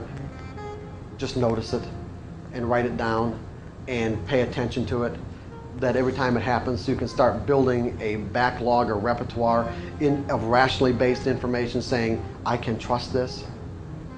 And there's a reason why I say that is because you can manufacture, you can get so excited about the idea that you can, have this sense of knowing of what's going to happen, that you can, at a rational level, manufacture a feeling that's very similar to that kind of intuitive sense.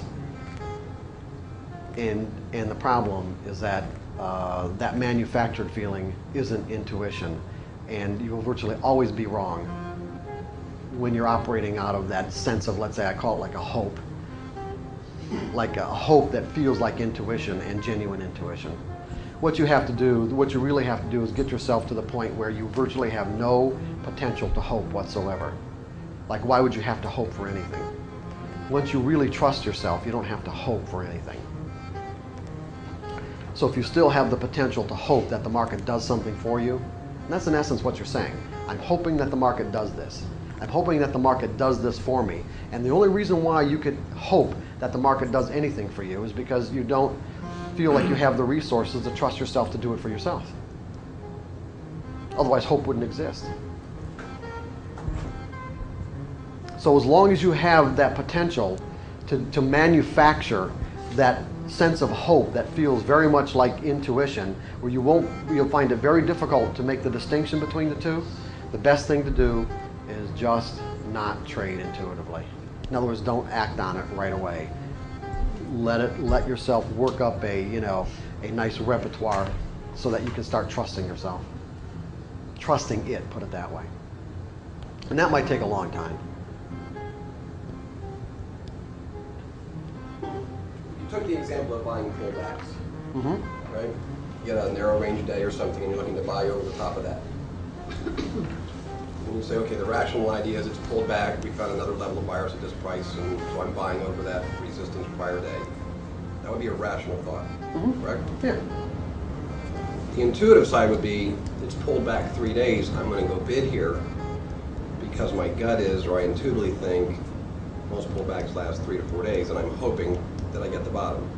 And I would say that's not intuition. Right. Based on the way I define intuition, that's just another rationally based. That's that manufactured. Yeah, that could be manufactured, rationally based if you're thought thinking, process. it's not like if you See, you're thinking about it. You're not in it anyway. Right. See, the whole point is that you're really not thinking. You're not weighing or judging anything. You're finding yourself doing something. It's like it's like looking at a chart. I'm looking at a chart, and I might have asked myself, 2 or 3 minutes before, well, where's the next best edge? And all of a sudden I get distracted. And I'm not thinking about where that next best edge is. Then all of a sudden my attention is drawn to a line that I would normally have not paid attention to because it's not part of my repertoire of what the market does. But see, intuitively based information is creative. Creative, think about the definition. Bringing forth something that didn't previously exist. I wouldn't have paid attention to that particular line or that particular level. And all of a sudden I've got my attention drawn to it and I think, oh, okay, well, let's put an order here.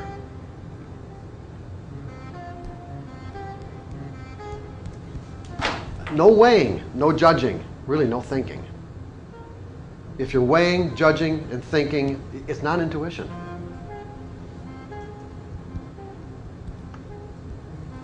It's something that's spontaneous.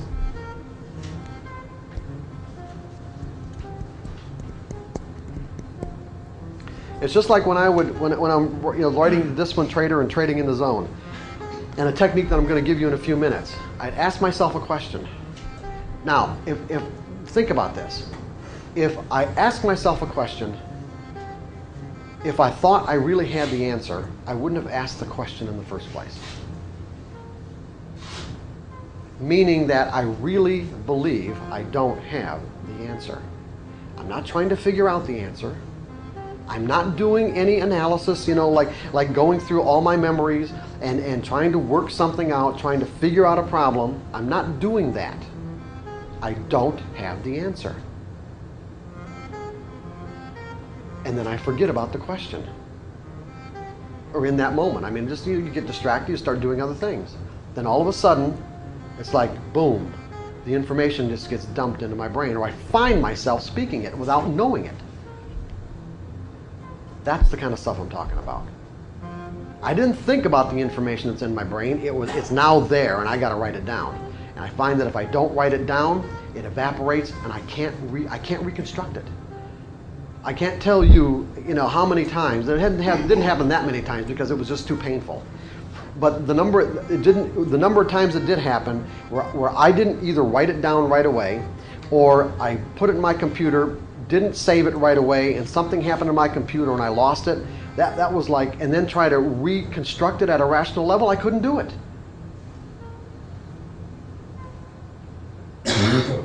I couldn't do it because it wasn't in my brain at a rational level. It wasn't part of my memories. It didn't have anything to stick to because there wasn't really a framework, because it was new information, new for me.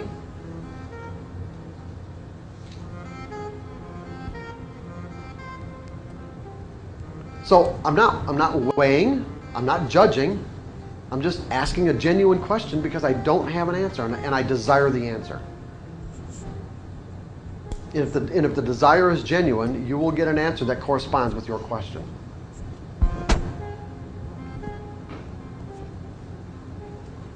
Are you saying that a rationally based trade is something that isn't good? No, I didn't say that at all, Jeff. Okay. No, not at all. Just want to make sure. I'm not saying any of this is good or any of this is bad.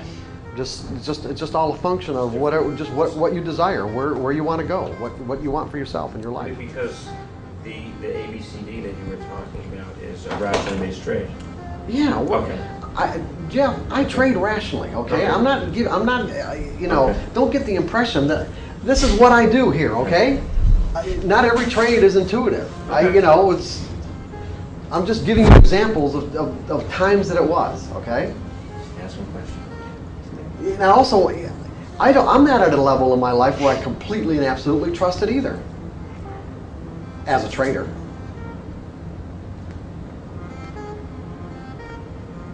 I'm still working on it. The example you gave, that was really an error in your technique. I mean, you made No. the mistake of buying instead of selling. No, I didn't. First of all, I didn't put an order in the market. Number one. All I'm saying is that I write on the chart what I'm going to do, and what I wrote on the chart was what I should have written. Was Sell D, and I didn't even notice until the next day where I actually wrote buy D. Okay. That's not intuitive thinking. That's That to me, yes, absolutely. That's not an. See, I don't look at it that way. I don't look at those kinds of errors as being errors, or I don't look at unconscious mistakes as being as not having significance. I don't look at them as sort of a random thing at all. That was let's say at a subconscious level. This information we're gonna talk about in a minute about where information can come from. 1 second, Jake. Let me do one thing. About the different levels of information, you can say that that there's the conscious, the subconscious, and I'm looking at the intuitive or spiritual. Okay, I would say that particular whatever what caused me to type buy and sell came from down here. and I didn't notice it at a conscious level until the next day. Go ahead, Jake. I was just going to say, if you have an unconscious belief that makes you trade incorrectly, how do you separate that? In other words, it's causing you to make a mistake unconsciously, right? Mm-hmm. How do you separate that from what you describe as intuition? I'm not sure. Okay, ask me the question again. Like, in other words, your intuition made you sell, buy D. Yeah, my intuition told me to buy D. Right. Okay. What if, there's something in your brain, which was a bad belief, it caused a trading error that made you say buy here or whatever. Well, what about and it? It didn't work. Okay, what about it? I just say, how do you separate intuition from unconscious belief? You're just not aware of it. That's really the question. Well, very easy. I shouldn't say very easy. It's just that the criteria is if it was the perfect thing to do, it was intuition. Anything less than that, and it was rationally based. And I'm not saying that you can't make a decision at a rational level that can't be perfect. All I'm saying is that your intuition will always, based on my definition and the way that I look at it, you can look at it and define it any way that you want. All I'm saying is that in my framework, in my context, intuition will always cause me to step into an experience in a way that's in complete harmony with the environment that I'm in that moment, based on what my desire is. Would that be a good definition of it? Do you think? Does it make sense? Basically, it's your goal. What, Roman? Basically, it's your goal. Yeah, it'll cause me to step into an experience in a way that's in perfect harmony with my desire and the environment that I'm in that moment, and the environmental forces I'm operating, let's say, in, or the environmental forces that are attendant upon that situation. Anything less than that, in terms of an outcome, would not be intuition.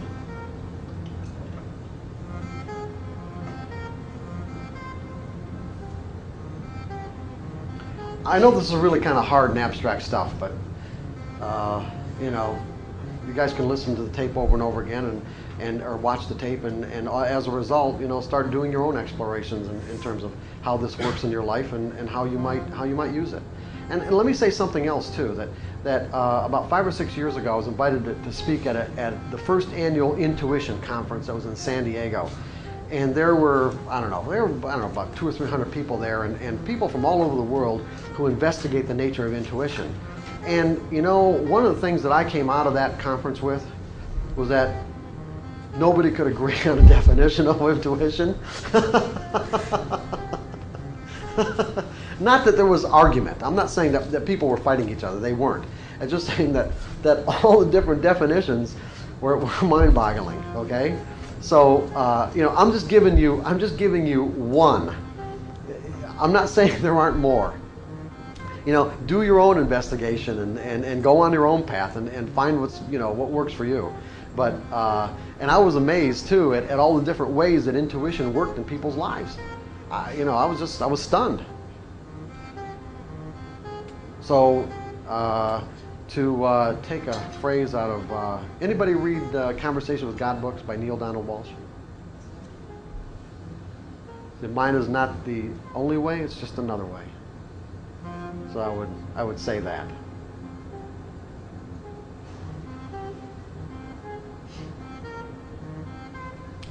And for some of you, it could be a good start. What I've found over the years is and I'm guilty of not being consistent with it, but what I try to do is always ask certain questions, how you can do things better, whether it be business, trading, or other parts of your life. And I definitely find that when you stay on that type of a regimen, it definitely makes a difference. Depending on what you're trying to go, maybe it's the bottom line, maybe it's a relationship, maybe whatever. What ends up happening, at least for me, is you start noticing a change, and then you suddenly forget that regimen was what got you to that point, and you kind of stop doing it. Sure. It's so easy to fall off, but if anybody hasn't done that type of stuff, To do what? To be asking questions? just always ask yourself, Sure. Areas that you're not satisfied with, or even you are satisfied with and want to make better. It for me at least, it definitely makes a difference. which I think is the whole kind of where we are at this point Right. in the conference. Yeah, we are. And what Greg said yesterday too about just writing early in the morning. It's a really good technique. Just write anything. One of the techniques I'm going to give you, we can do it right now for even identifying a belief. It's the exact same technique. Only what I do is put a time constraint on it. In other words, you've got a specific purpose. You could say, let's go here. Go to page.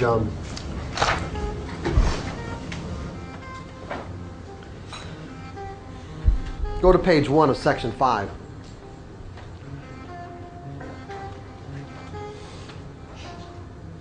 One of the first things I say here is when it comes to doing mental work, your attitude is everything. Meaning whether you think you can or whether you think you can't, you'll be right. And that's really true. When you're doing mental work, your attitude about it is virtually everything. So the more you believe in the possibilities that you can do this kind of work, the more benefit you're going to get from it. So if you want to find out, if you want to find out what's in here, okay? First of all, this is at the conscious level. These are the things that we have conscious access to.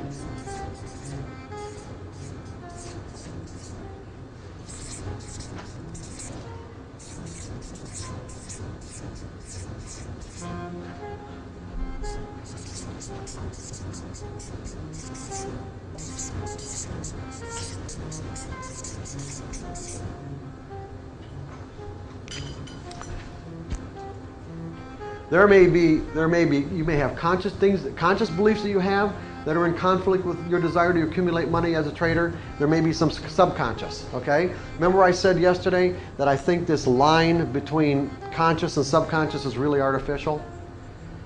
In some ways even taught because, when we're children and there are things going on in our mind that our parents can't explain, not only can they not explain it in us, they can't explain it in themselves. They're going to say, just forget about that. Just kind of put it in the back of your mind and just forget about it. And what ends up happening is that the things that we can't explain and we can't deal with, they do, and the things just automatically, in many cases, will drop down to a subconscious level of operation anyway. Okay, but it's like you don't. I'll put it this way: the more you do this kind of work and ask questions, the more this line between conscious and subconscious starts to get perforated and weaker until there really isn't any definition at all. I mean, there isn't any declination between the two at all. You can have access to anything that's in your mind. Not only here, but also here. And it's just a matter of the kind of work that you do. And that work is in essence asking yourself questions. So for an example, I just gave you one example here. You want to find out what's going on? Say to yourself, why can't I accumulate vast sums of money? Now, if I knew the answer to that at a rational level, I wouldn't have to be asking the question in the first place. Now, keep in mind, and I'm going to keep repeating this because I don't know if I have the right words to really convey how important it is that this question be genuine and sincere. Because any lack of sincerity, and you won't get an answer. It's like the forces that exist in the universe, let's say, or exist at these deeper levels. You can't. It's like you can't fool God. If you really don't want an answer, regardless of how much you might say to yourself, yes I do, yes I do, yes I do, if the asking the question isn't genuine and sincere, then you won't get an answer. In other words, you have to be completely honest with yourself. And you will get an answer that corresponds with your level of honesty.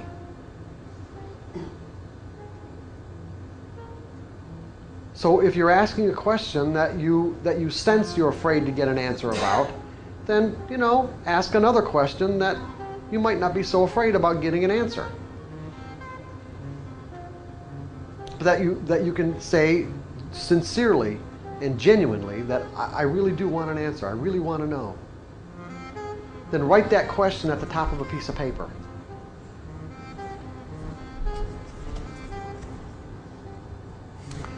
and then give yourself about 20 minutes. And what are you going to do for that 20 minutes? You're going to write. What are you going to write? You already said if I knew the answer, I wouldn't have to ask it in the first place. So what are you going to write? What do you think you're going to write? Just whatever. Write whatever thought comes to your mind uncensored. Write your stream of consciousness thoughts, whatever comes to your mind, uncensored. Don't censor anything. Don't judge anything. Don't stop and contemplate it. Don't think about it. If the word or the thought or the feeling comes into your consciousness, write it down.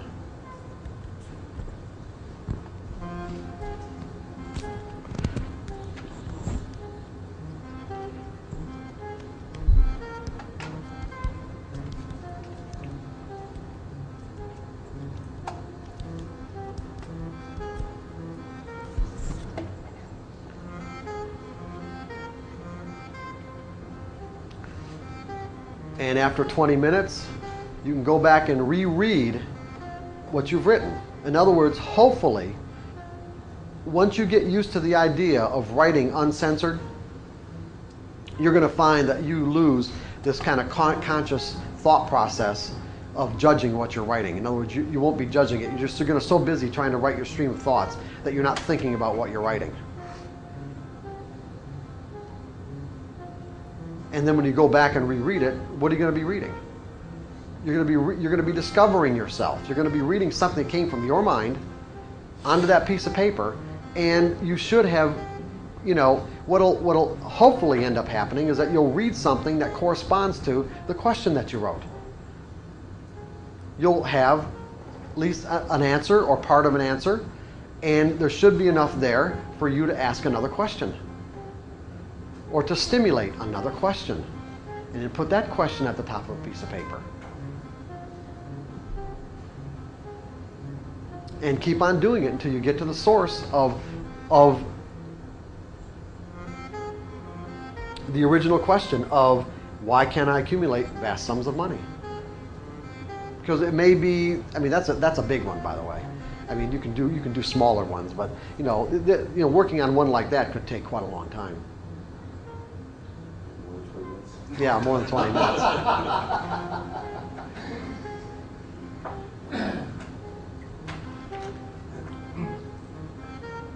So it's like songwriting. It's the same thing.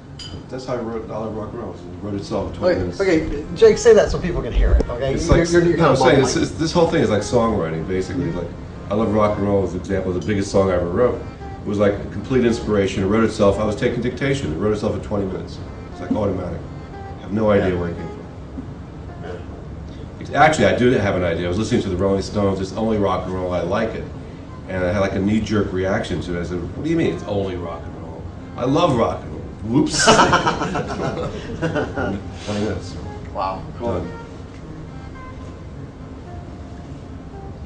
Done. And you're still getting, how long ago did you write that song? Over 20 years ago. And you're still getting a pretty substantial income from it, aren't you? Well, Britney Spears is coming, so next year will be a good year. Yeah. Go ahead. And if you're posing a very deep question like this one, and you can't. As we're talking about it, I'm trying to think of, we have A, B, C, D, E here. I'm trying to think of what things could be inside me. Those are just examples, by the way. Right. Okay. But when we've been talking about asking questions, and sometimes while you're talking, I'm thinking of things. Right. And asking questions, and not coming up with even like the first thing. So you're just a technique to try to uncover that. Stop 1 second. I would ask, what's stopping me from getting an answer? You said you're not coming up with the first thing, right? Then I would do the technique based on, what's stopping me from coming up with an answer? And then do that exercise for 20 minutes and write down every thought that comes to your mind.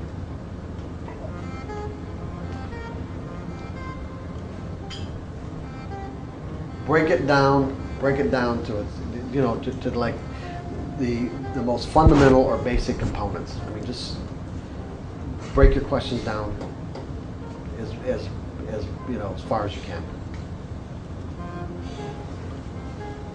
In fact, kind of a rule of thumb, I'll give you a rule of thumb that I use when in my consulting work and my coaching, is that one, when people when people call up, I help them identify the challenge. That's going to be in relationship to whatever they desire, their goal. Create a process. In other words, how are we going to get there? And then break the process down to its smallest incremental steps. And then just take one step at a time.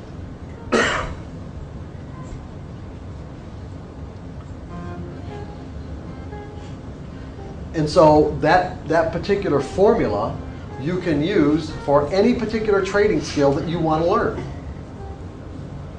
Any trading skill at all. If you put it within the context of that formula, if you can think to yourself, I'd like to be able to trade breakouts. I'm not a good breakout trader. That's something I haven't spent any time really, any time teaching myself how to do. So at the time when I'm ready to get to the point where I want to, acquire this skill of being an excellent breakout trader, I will create, that's my challenge, I'll create a process, I'll break the process down to its smallest incremental steps and take one step at a time.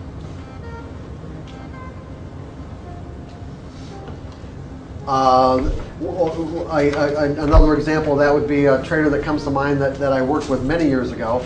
He owned some construction companies down south. He was a guy in his late 50s at the time.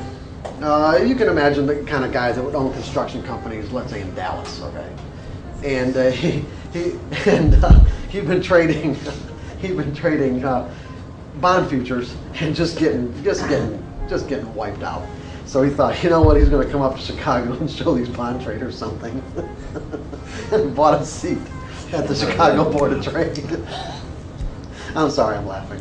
Anyway, he bought a seat at the Chicago Board of Trade and went into the pit to trade and found out that it was just a little bit more violent and athletic than what he could have imagined. But anyway,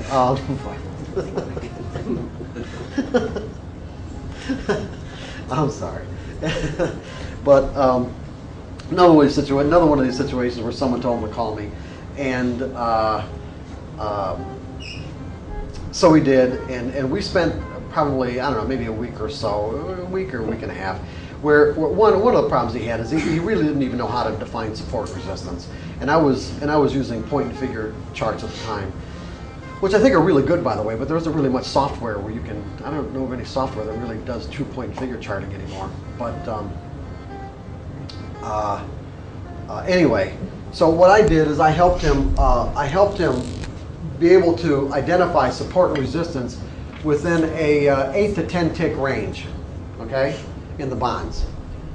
So when we got to the point where he was comfortable and we thought he could do this, for the next day, we had support, we had resistance here, support here, and here was the deal. Okay, this guy's a multi-millionaire. Here's the deal.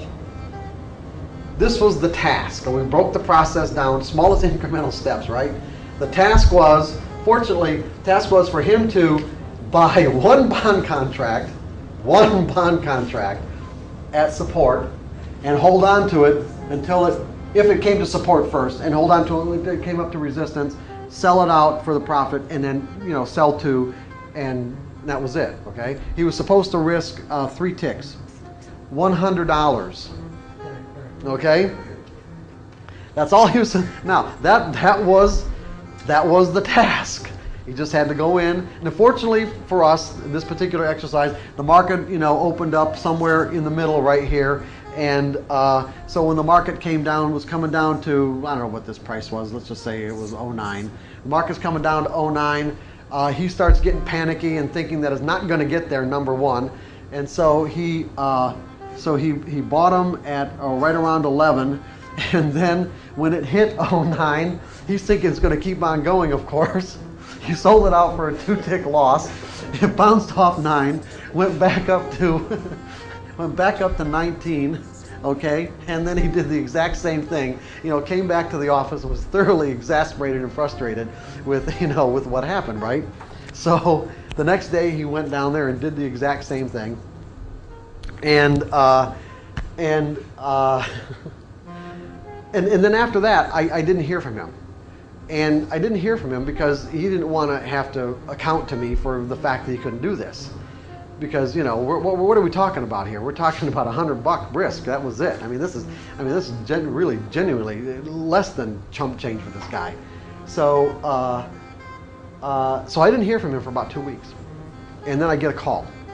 Well, as it turned out, after 2 or 3 weeks, maybe 3 weeks, after 2 or 3 weeks, what had happened is that he had gotten pretty good at identifying support and resistance, and he had also gotten pretty good at buying them at 9, let's say, or selling them at 19, but he was still getting out at 10 or 11 and not holding on, for the full range. So he's only getting a 1 to 2 tick profit. And what was really exasperating for him is that in many cases, it turned out that 09 in this example was the low of the day. Or he'd look back at the end of the day and say, you know what? I bought the low of the day and only got 1 tick. I bought the high of the day and only got 1 tick. So his solution to the problem, what do you think his solution was? Oh, yeah, absolutely. Yeah, not double up, triple up. Okay, he's a 1 lot trader. Now he's going to be trading 25 or 50 lots, okay? And actually, he'd made some money. He'd made some money in that 2 or 3 weeks. He'd made maybe a couple $1,000s doing this. So yeah, now the problem is, going from a 1 lot trader in the pit to doing 20 or 25 or more, you're dealing with a whole different range or a whole different set of people. And, it's just not easy to step up from 1 to 20. It's just based on the dynamics of the way the pit itself works. And I knew he was going to get his ass handed to him. There wasn't any doubt in my mind about it. I didn't say anything to him. And I said, hey, go ahead. And so it wouldn't have made any difference if I said anything to him or not. So, and that's exactly what happened. He lost all the profits he made, plus another $2,000 or $3,000, and then he said, okay, like this, okay, I'm ready, what do I need to do? Based on the formula I just gave him, what would you tell him to do? You tell me now, if you're in this situation, you're in my shoes, and he's asking me, what does he need to do to resolve this problem? What? That's right. Why can't he wants to stay in his winning trade? What's the process? We know the challenge. Create a process. Break the process down to its the smallest incremental steps. Because this is stuff you're going to need to do on your own anyway. You tell me what I told him.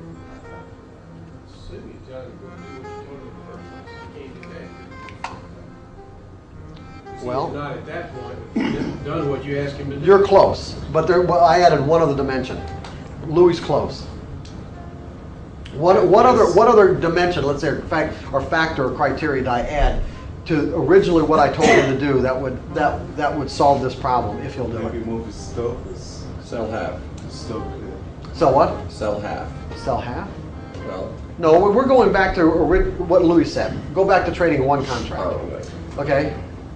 You move the stop to a level that you're comfortable. You trail the stop as the stop moves, so you don't risk giving back everything.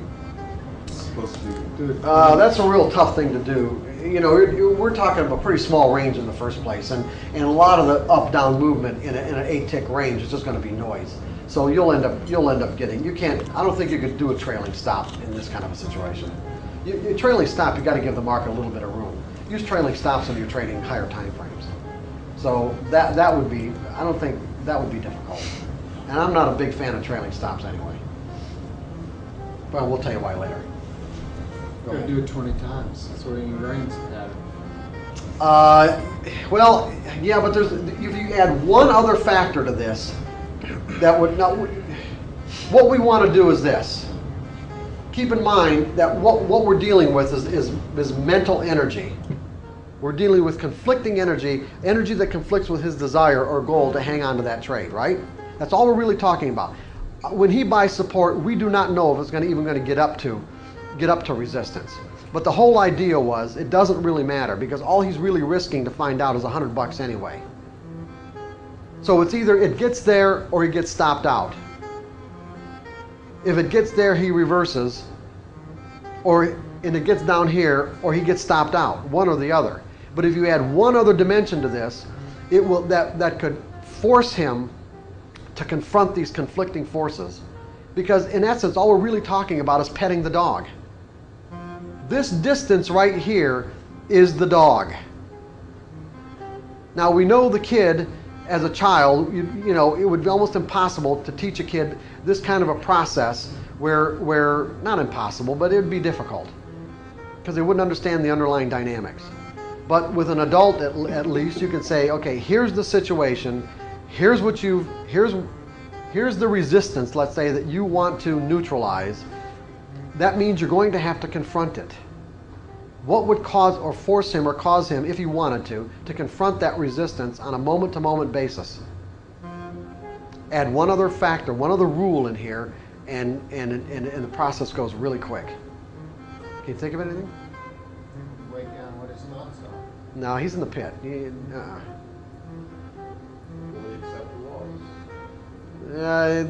Well, that's something we're going to work on. That's something that's going to happen as part of this process. We never dealt with the belief that he has conflict, right? Not really, no. But we really, in this case, we don't even have to know what the belief is.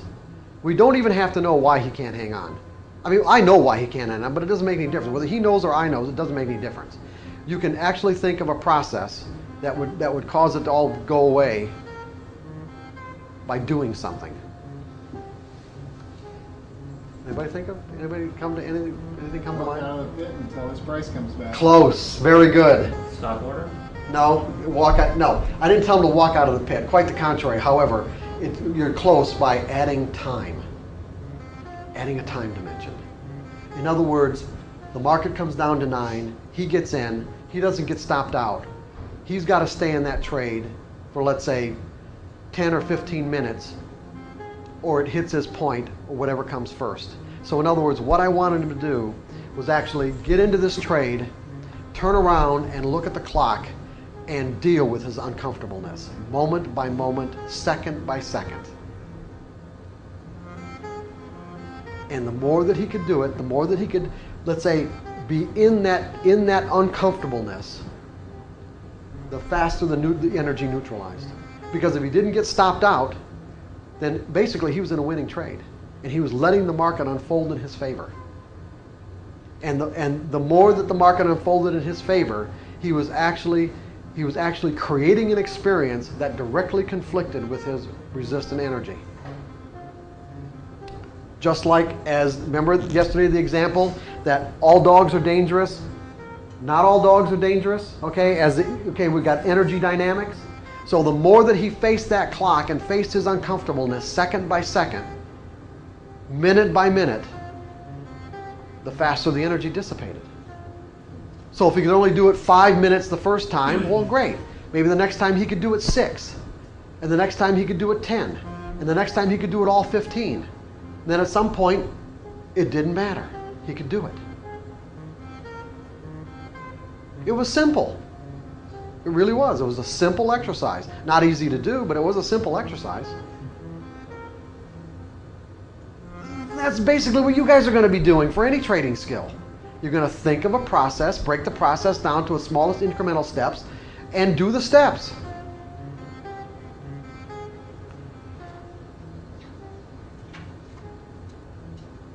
Because you don't have to know, in many cases, you do not have to know what the conflicting energy is.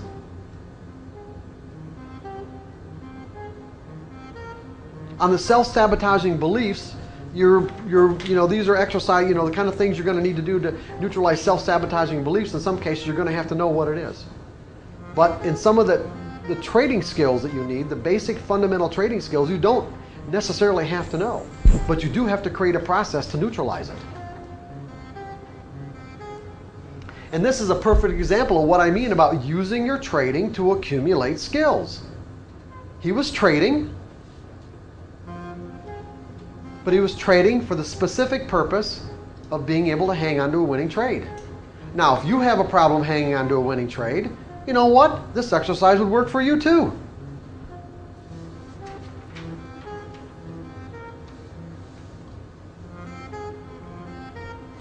Jake? I'm gonna try.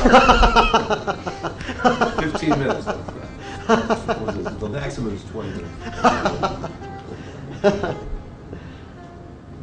Could I ask you what typically? Oh, yes, you may. What is the belief? I mean, I have the same damn problem, but what, and we'll try that, but what if you dealt with the belief? What is the typical belief that keeps people out of winning trade? So it's simple as what you have. Well, in his case, it's because he'd been burned so many times, you know, where the market came back and took his profits away, where he didn't take it, because he never had a consistent or methodical way of taking profits. That's all it really was for him. It's just his past experience of being burned so many times. Where he thought the market was burning him, of course. It was his inability to trade consistently or have a consistent methodology that was burning him. Go ahead, Greg. Being patient is one of my challenges. Let me use this example. If it starts going up to 15, you know, I have this. I got a solution for you later on. Okay. What time is it, John? 9:15. Yeah, I'll take a look. Okay, where did we leave off? Anybody remember? 20 minutes. 20 minutes. Oh, I left off with the exercise. That was it. About creating processes.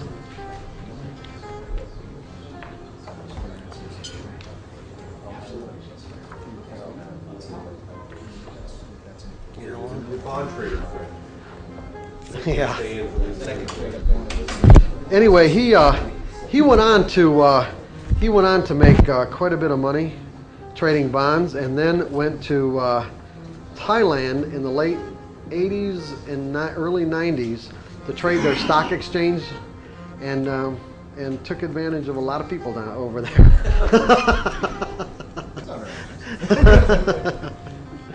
And I kind of lost touch with him probably about 8-9 years ago, so I don't really know where he's at right now.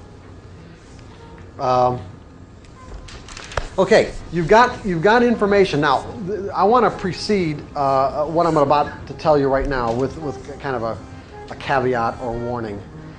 I'm just exposing you to technologies or ideas, or let's say methodologies that you can use, but I suggest that you don't, until you've acquired some sophistication in working with us in these areas and expertise, that you do this with somebody who knows what they're doing, a professional. I don't know what you're talking about. Well, I'm going to tell you, you'll see in a minute, okay? What I'm doing, all I want to do is I want to give you an idea of what's possible and the kind of things that you can do.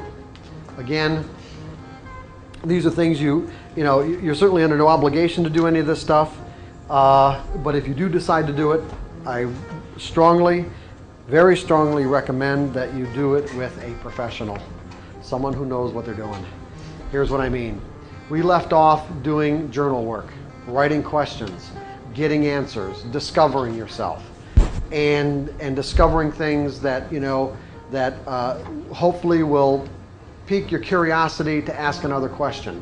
You're accumulating all this information about yourself. What are you going to do with it? Where are you going to go with it? Well, there's a number of different things that you can do, a number of different techniques or technologies. There are all kinds of self-help books that you can buy.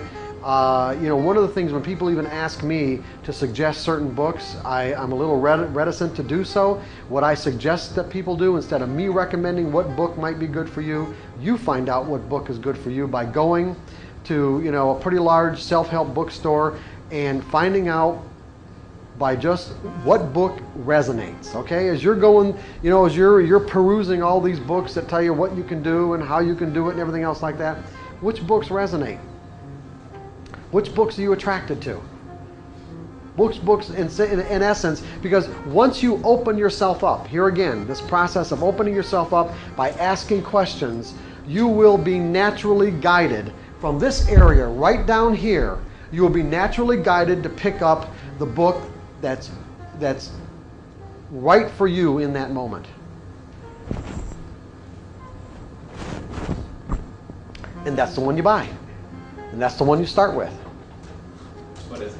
how I got my first book. I met Larry Williams. I went to one of those bookstores because I was interested in trading, and Larry's book almost fell off the shelf, hit me on the head. Somebody pushed How I it. made $1 million first year of trading. What I'm saying to you is that in many cases, the kind of stuff that's going to happen once you open yourself up will seem quite magical.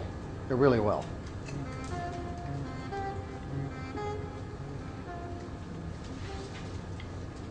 They'll just come into your life. You'll be attracted to it. You're not thinking about, not analyzing, not judging. You just find yourself picking up this book and go, oh, yeah, okay. Yeah, this looks good. That's the one you buy. The one that feels good is the one you buy. See, so for me to recommend a book, it's like I'd have to, tap into where you're at and I mean, not that I haven't done that sort of thing, but it's just that you're better off just doing it on your own. Does that make sense, everybody? So, one of the things that you can do, and this is an example of a trader that I worked with a while back, and who had a pretty abusive relationship with his father, and it hampered. He was I'm not even tell you where he traded or what the deal was, but anyway, he found a lot of the things that he had learned as a result of his relationship with his father quite troublesome, not only in his life, but of course for his trading. And what I'm going to do is I'm going to read you an exercise that I gave to him. And basically, this exercise, you can see, this is his work right here. It's about 20-some pages or more. It's all single-space typewritten. And these are experiences that he wrote about with his dad. Okay? And the exercise was to write the experience and then boil the experience down to, in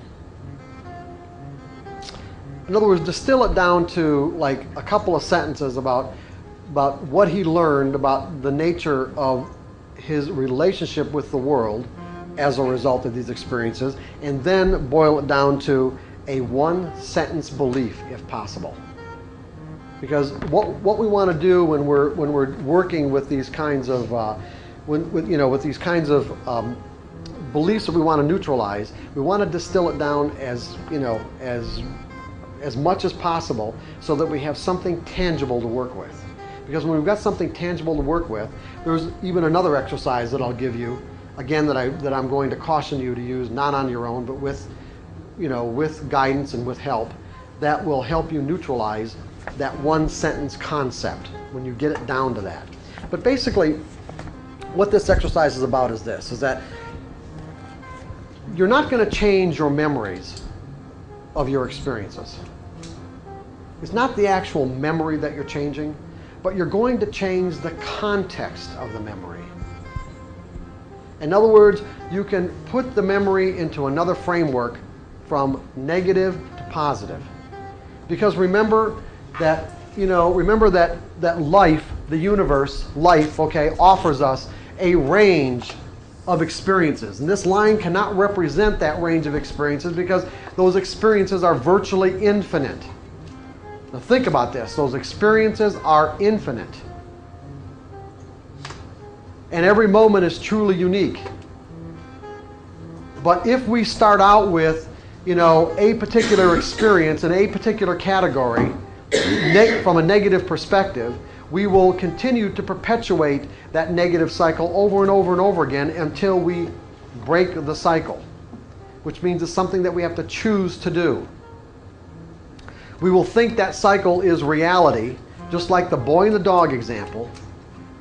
Dogs had a range of experience, a range of possibilities to experience happiness, joy, satisfaction. These are all states of mind. This child can only perceive one possibility out of a range of possibilities. That one possibility was his reality, and something that he would vehemently defend as being the true and only reality.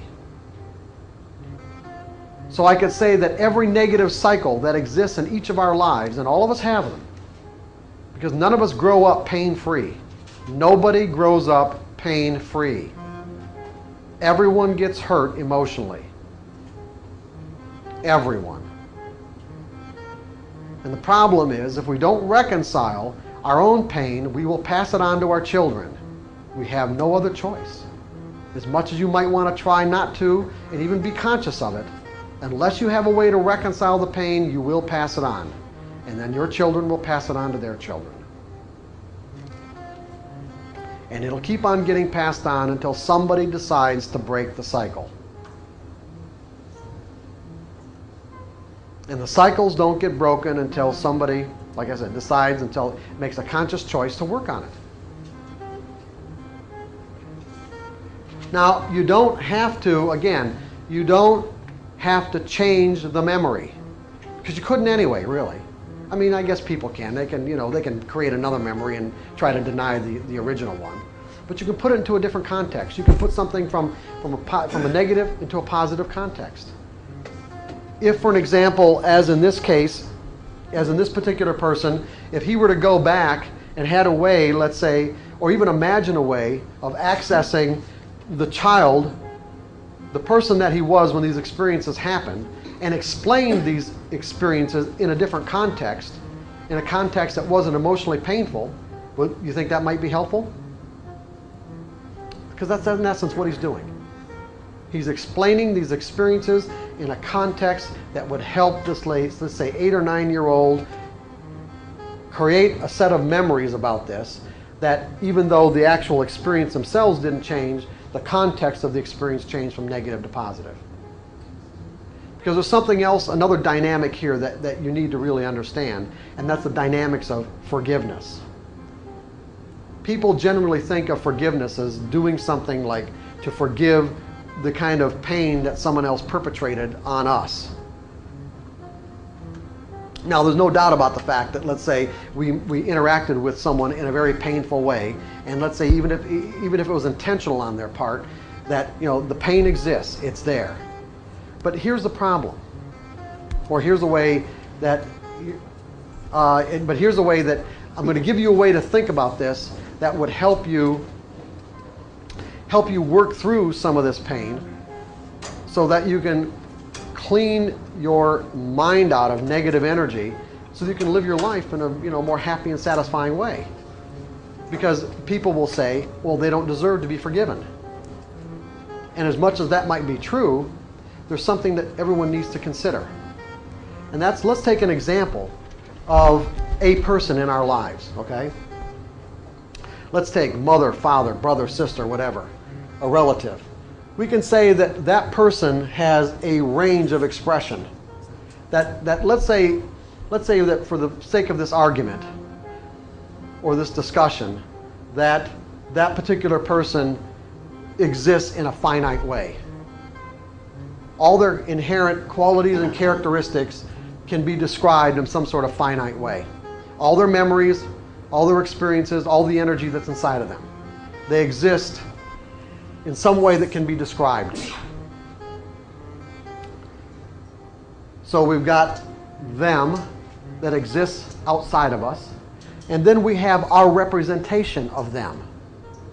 Okay, the representation of them that exists in our mind. In other words, some component part of our identity that we would describe as them. First of all, I would ask you, is our representation of them them? Is it who they are? No. It can't be, right? Right. In other words, it's something less than, because for us to know them as who they are, we'd have to know them as their consciousness. We'd have to literally be them in every aspect or every component part of who they are. So any way that we would represent somebody else is less than who they are, and usually much less than who they are. Some small part, but it is a component part of our identity, meaning that representation of that person, this unique representation, it is a unique representation of that person, exists nowhere else in the universe. Now think about that. You've got brothers and sisters or other relatives that have their own mental representation of that person that may have similarities to yours, but your representation is unique. It exists no other place in the universe other than your mind. And the problem that people have is that we have this tendency to think that our representation of another person is that person, when in fact, if it's the only representation of that person, in other words, the only place that it exists is in our mind, it's really part of our identity. It's not them, it's us. That's the way you need to think of it. Any representation that you have of another person in your mind is part of your identity.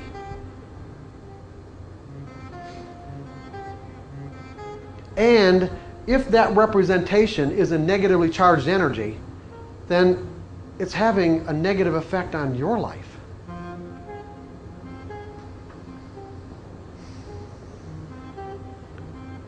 We're the ones that are going to be suffering. Because what do we know about the nature of beliefs? They demand expression.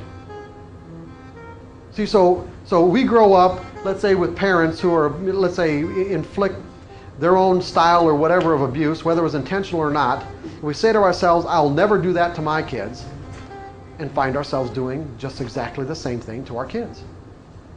Why? Because all beliefs demand expression.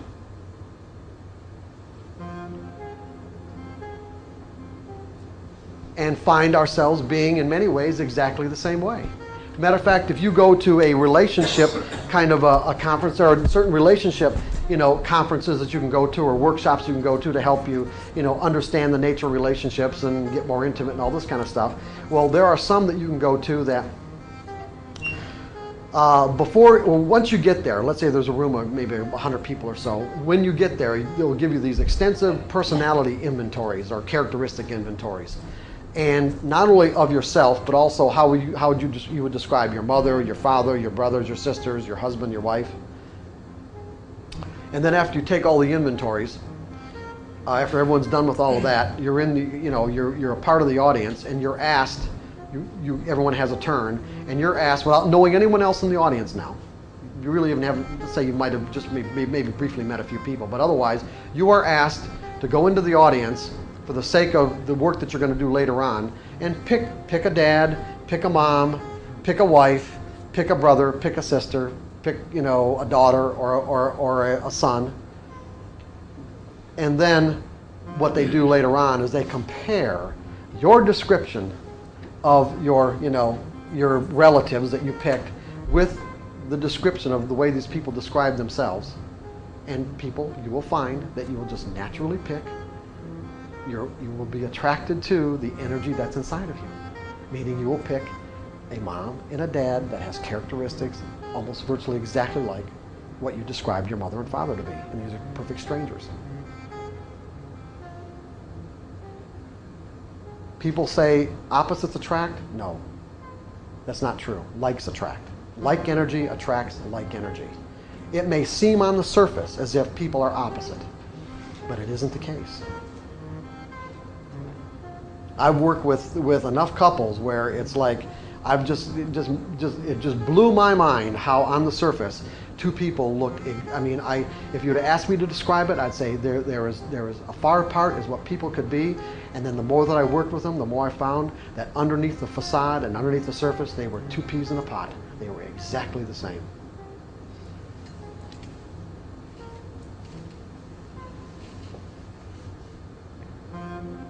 So what I'm saying is that the idea, the notion, or the concept of forgiveness is that you're not forgiving that person outside of you. It's not for their benefit. It could be. You could make it for their benefit, but I'm saying you don't have to. It's for your benefit. Because any negative energy inside of us has the potential to express itself in negative ways. Not only in the way that we see the world, not only in the way that we interact with other people, but also just the effect that it has on our own physiology.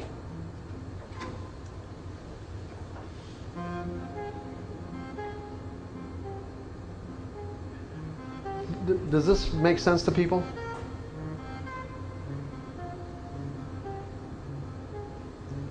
Other people are not other people. Anyone that we perceive in our environment is some limited version of who they are, which means that we can't perceive in other people what's not inside of ourselves. It's impossible. We cannot perceive in other people what's not inside of ourselves. Otherwise, that characteristic or trait that may exist in them is invisible to us until it's inside of us, so that we can then, it acts as a force on our senses so that we can recognize it.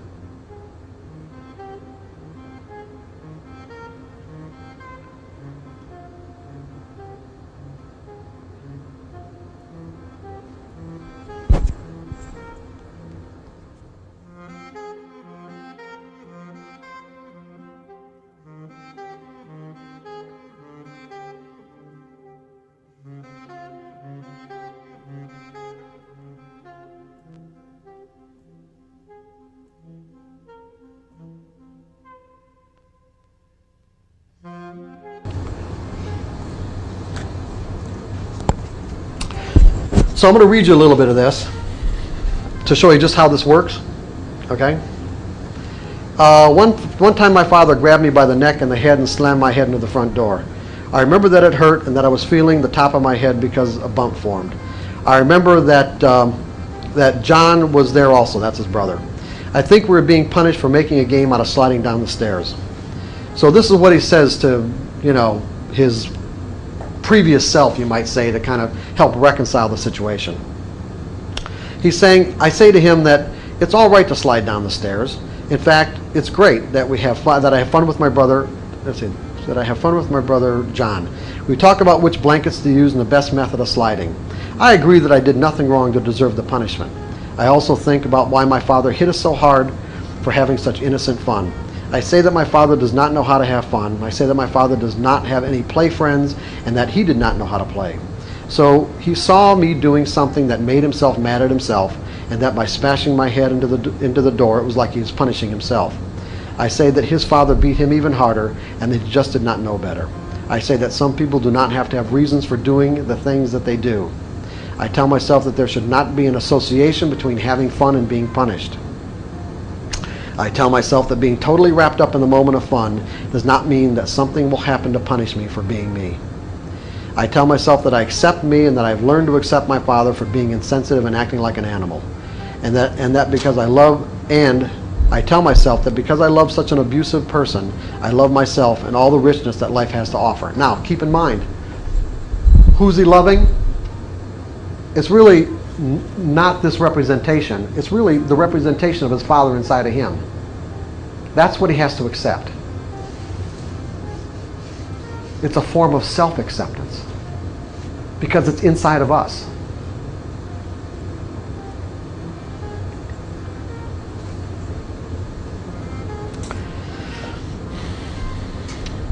And then he's got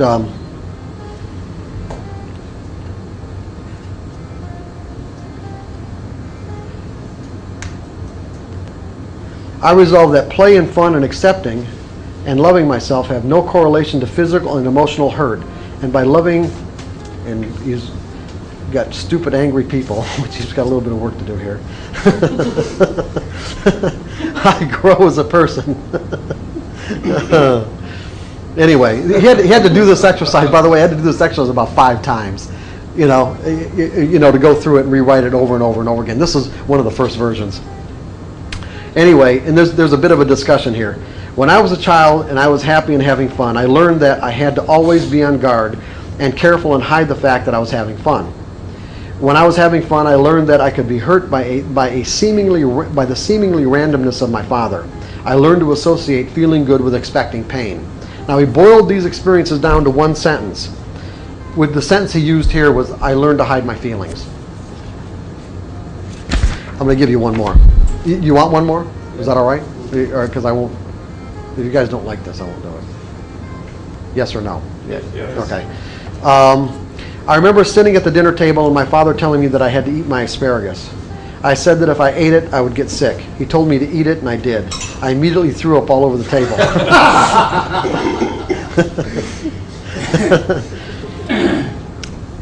I think he hit me and sent me in my room without any more food.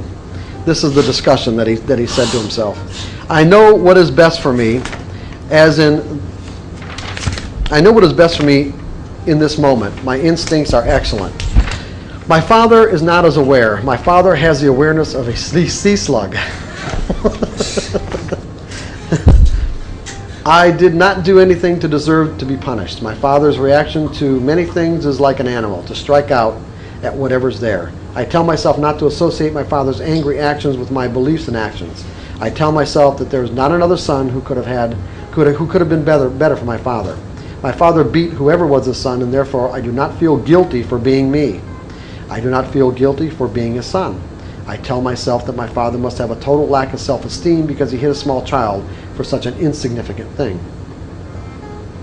I tell myself that my father does not know how to relate to children, that he never learned to be a father. I tell myself that I've learned to love myself and learn self-respect so that I won't act like my father. I tell myself that I will continue not to eat things or do things that will harm me or make me sick. I tell myself to use this as an example. To tell myself to believe in myself. I explain that what a metaphor is and say that I must not swallow what others tell me, or I may be sick. So I resolve in the face of stupidity, anger, and ignorance. I love myself and have high self-esteem. I cannot feel guilty over another's attitudes and actions. Here's the discussion. I spoke my thoughts, I expressed my feelings of what I thought was best for me, and I was punished. The incident involved food. I was forced by the threat of physical punishment to do something that made me physically ill. A combination of mental stress, physical punishment, and physical illness. I was given a choice of physical pain or eating something I thought would make me sick, and when I went against my best instincts, I was still punished. There was no escape. I felt helpless, powerless. I turned inward. I learned that when I speak up, I'm slapped down. And then the one sentence belief is I learned to act against my instincts. Now, I don't have to read the rest of these. Just by reading the beliefs, you can kind of extrapolate what was going on. I learned to create an expectation of pain. I learned to punish myself. I learned to pretend to act against my feelings. I learned to be erratic, getting like his dad. I learned to be inadequate. I learned to be insensitive to others. I felt guilty and embarrassed about not having enough money. I learned to carry my fear with me everywhere. I learned to bury my feelings. Eventually I replaced them with things. My thoughts didn't count. I learned to sublimate my feelings. I learned how to lose respect for myself. I learned to distrust. I learned to hate. I learned violent thoughts. I learned not to be intimate. I learned the dark side. I learned to lie. Now, what are you going to do with this? Anybody got any ideas?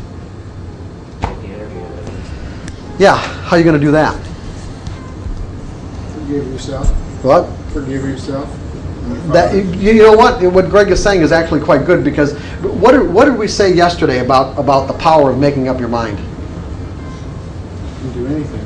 That's right. You can do anything. Actually, when you really get right down to it, you could really wipe away all the negative energy associated with these experiences by making up your mind with enough force and conviction. It'll move all that energy out. That's not something that most people are willing to do for a lot of different reasons. There are a lot of other beliefs that come into play.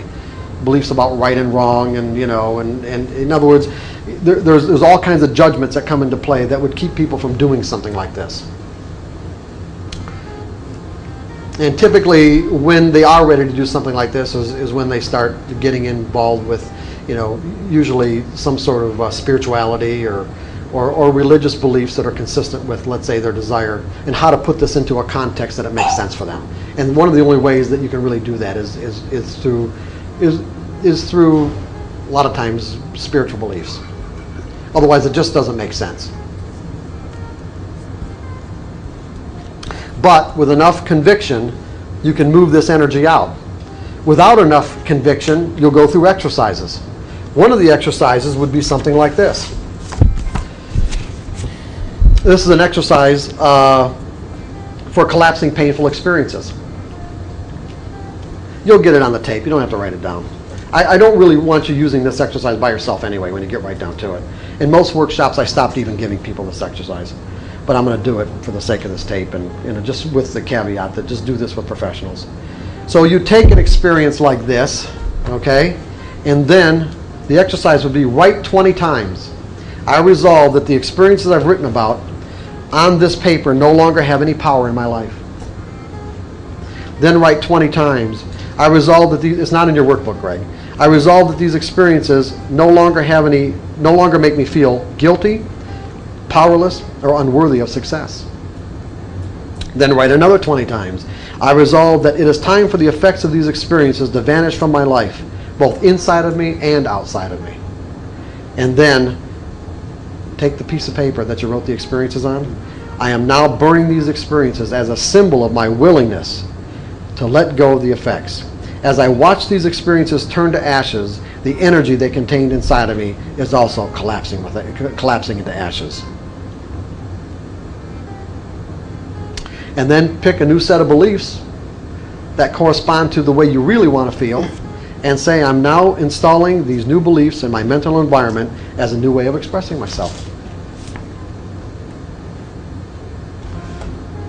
Sean, you're kind of looking at me like, does this make sense to you? Yeah, I was just wondering, what's going through my mind is, when you're working with a professional, what is the outcome that you need to have someone with you? What is so powerful about that was what I was thinking. This is a good question. I'm glad you asked it, because I found that when I did these workshops and gave people this exercise and I got some feedback, some people didn't really understand how to distill these experiences down into one sentence beliefs, and what they were trying to collapse. I thought might create additional difficulties for them.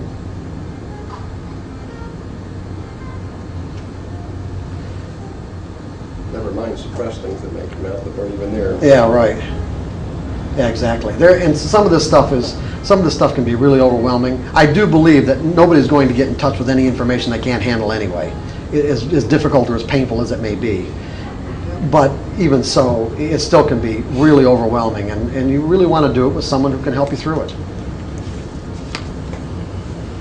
For some people, it won't be an issue. It really won't. For some people, they will be able to do it on their own. But that's not going to be the case with a lot of people.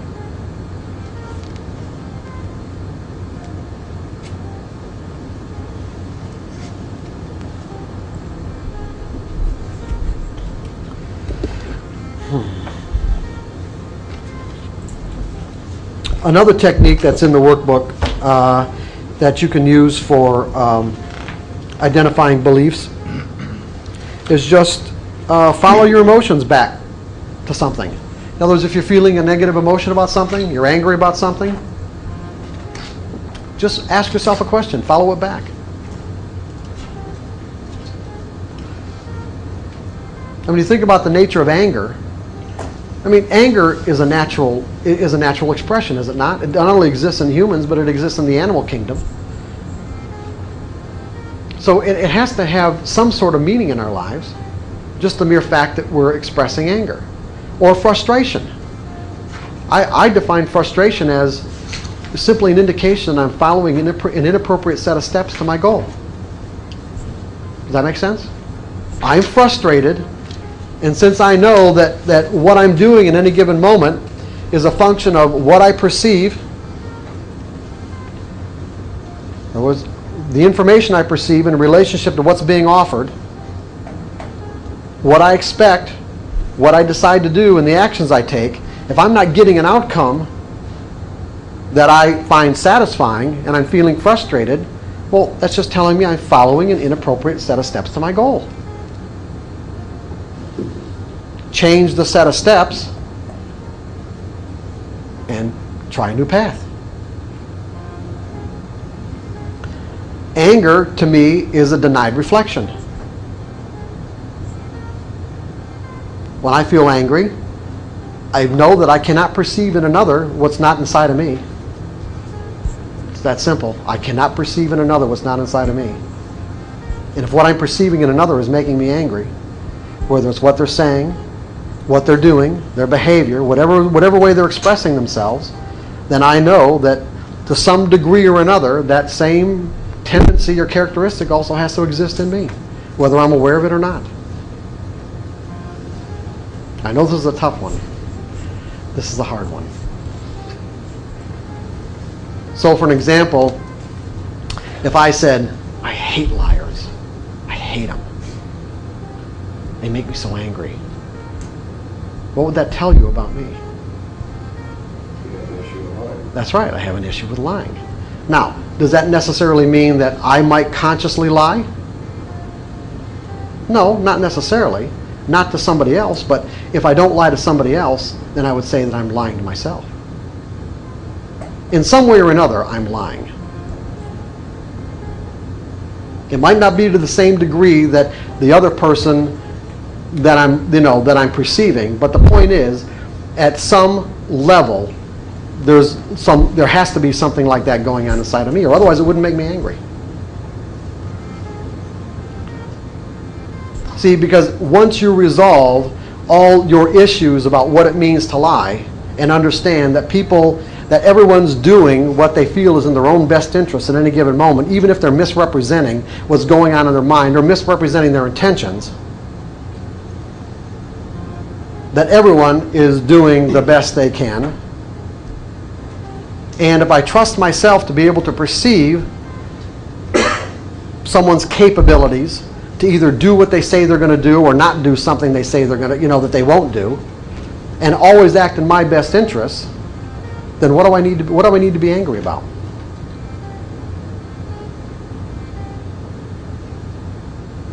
In other words, once all those issues are resolved inside of me, then it doesn't make me angry outside of me.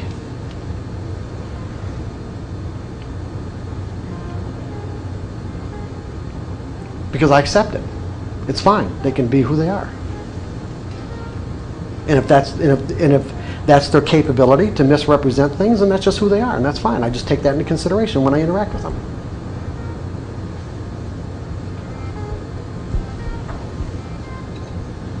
But if for some reason it were to make me angry, then I'd follow that emotion back to something that's inside of me. Otherwise, I wouldn't be able to perceive it. Because what is anger? Okay? What is it? It's a self-defense mechanism, is it not? Anger is a self-defense mechanism. I can't feel angry unless I feel threatened. Don't tell me that. I don't want to hear that. No, you.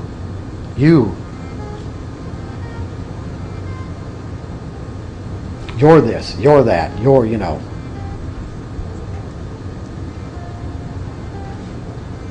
See, when I talk about these denied reflections, keep in mind, it doesn't necessarily mean that we have to be expressing ourselves in exactly that way. But it has to reflect something in our mental environment, that is composed of the same kind of energy.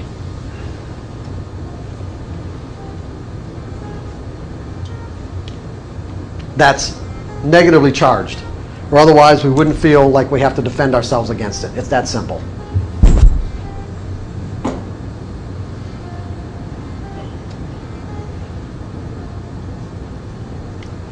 And the reason why we defend ourselves against it is because we don't want to feel that negative energy. We don't want to feel bad.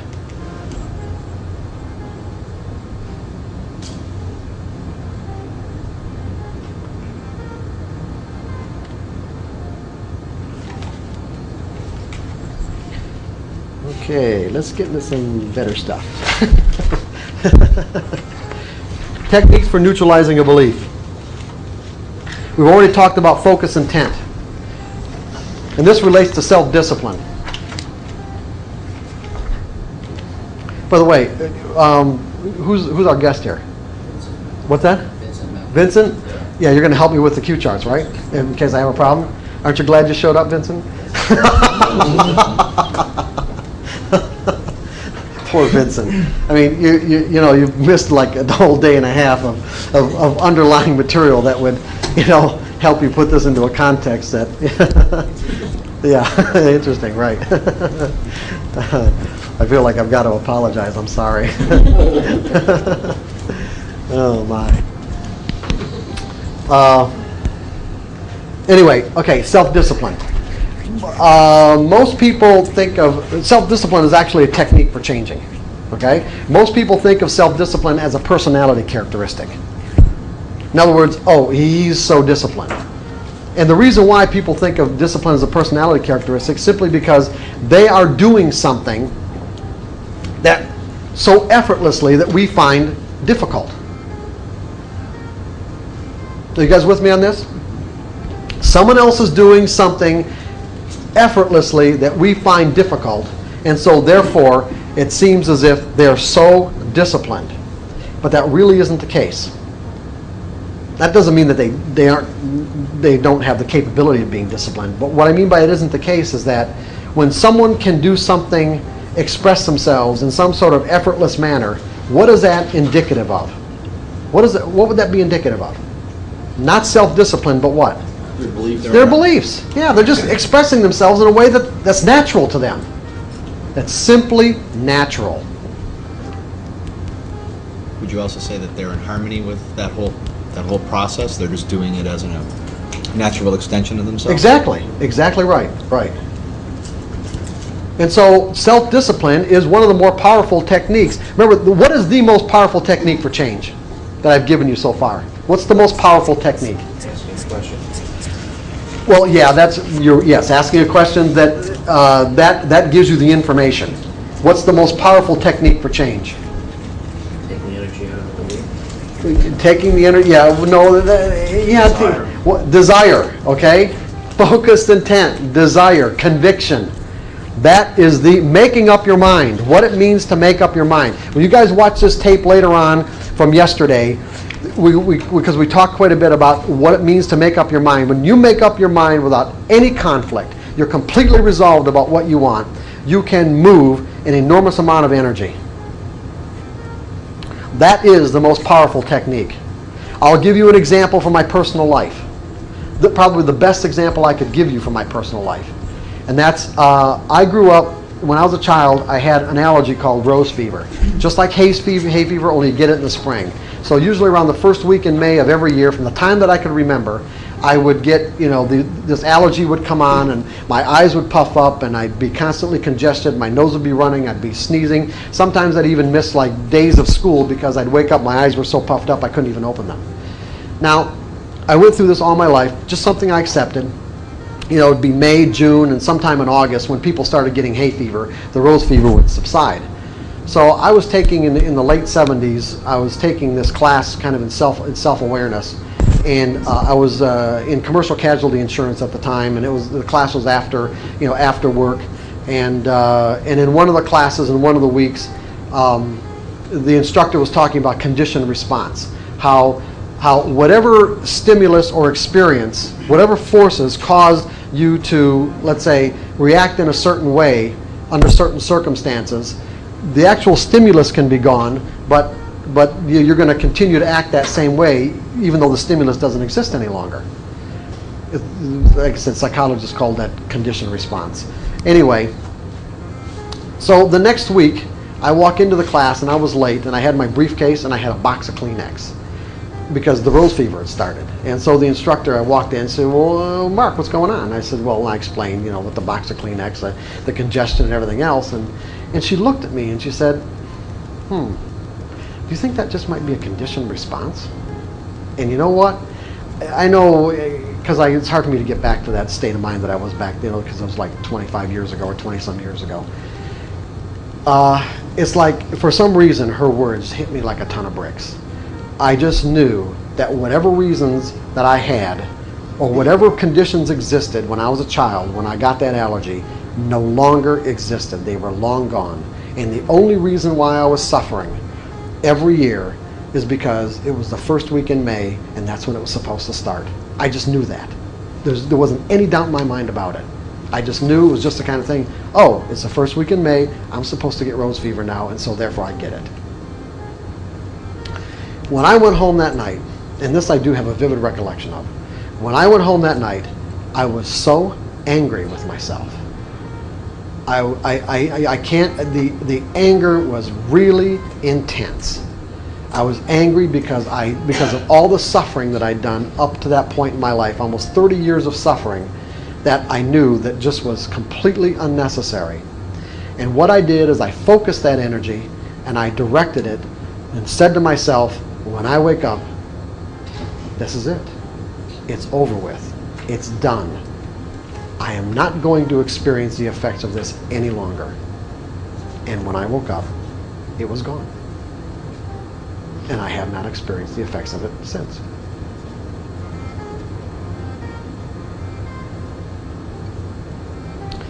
But I'm telling you, I was pissed. Really pissed.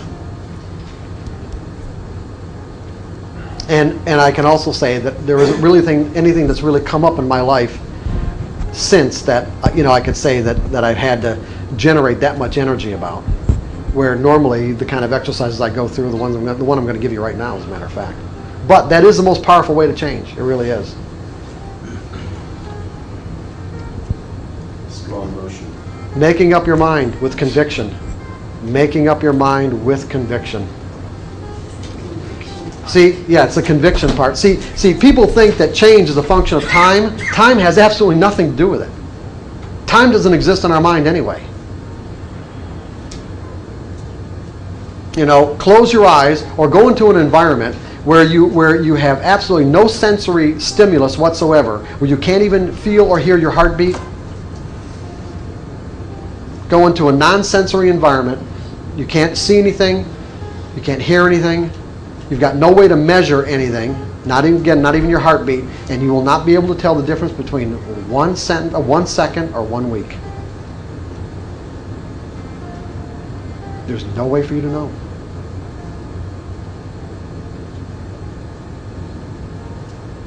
Think about it. That's trippy. There'd be no way for you to know the difference between 1 second or 1 week. 1 second or 1 day.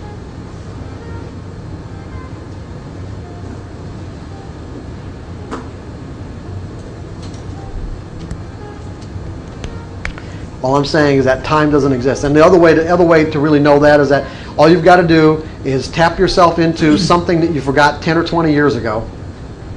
Completely forgot the pathway to. Nothing ever triggered it, if you do remember it. And you can go back into that experience and relive it as if it just happened. Or it's happening. Everyone's had that kind of an experience. Everyone's been with somebody who was having that kind of an experience and explaining it to you in a way as if it was happening now or just happened. Same intensity, same memories, vividness, everything. All that energy will remain static until we do something to move it. Or it gets moved inadvertently. See, we can move it consciously or it can get moved inadvertently over time. That's why people say time heals all wounds. Time heals physical wounds because our body's made of atoms and molecules. Atoms and molecules are spinning over time. There's movement over time. Mental energy is not made of atoms and molecules. It can remain static. Now, something can move it. We can move it based on our own conscious direction, or we can have inadvertent experiences over time that cause incremental changes in what we believe that move this energy. In other words, inadvertent experiences. We're not thinking about it, but we have like a nice, surprise, positive experience, causes us to think a little bit differently than another one. Then all of a sudden we kind of look back on our lives and say, I don't think that way anymore. I remember when I used to be afraid of that. Or I remember when I used to think that way. So it makes it seem as if change is a function of time. It really isn't. It's just a function of movement of some sort. And the movement can take place instantaneously or through a process. In other words, if you can direct enough force in some way, you will get movement.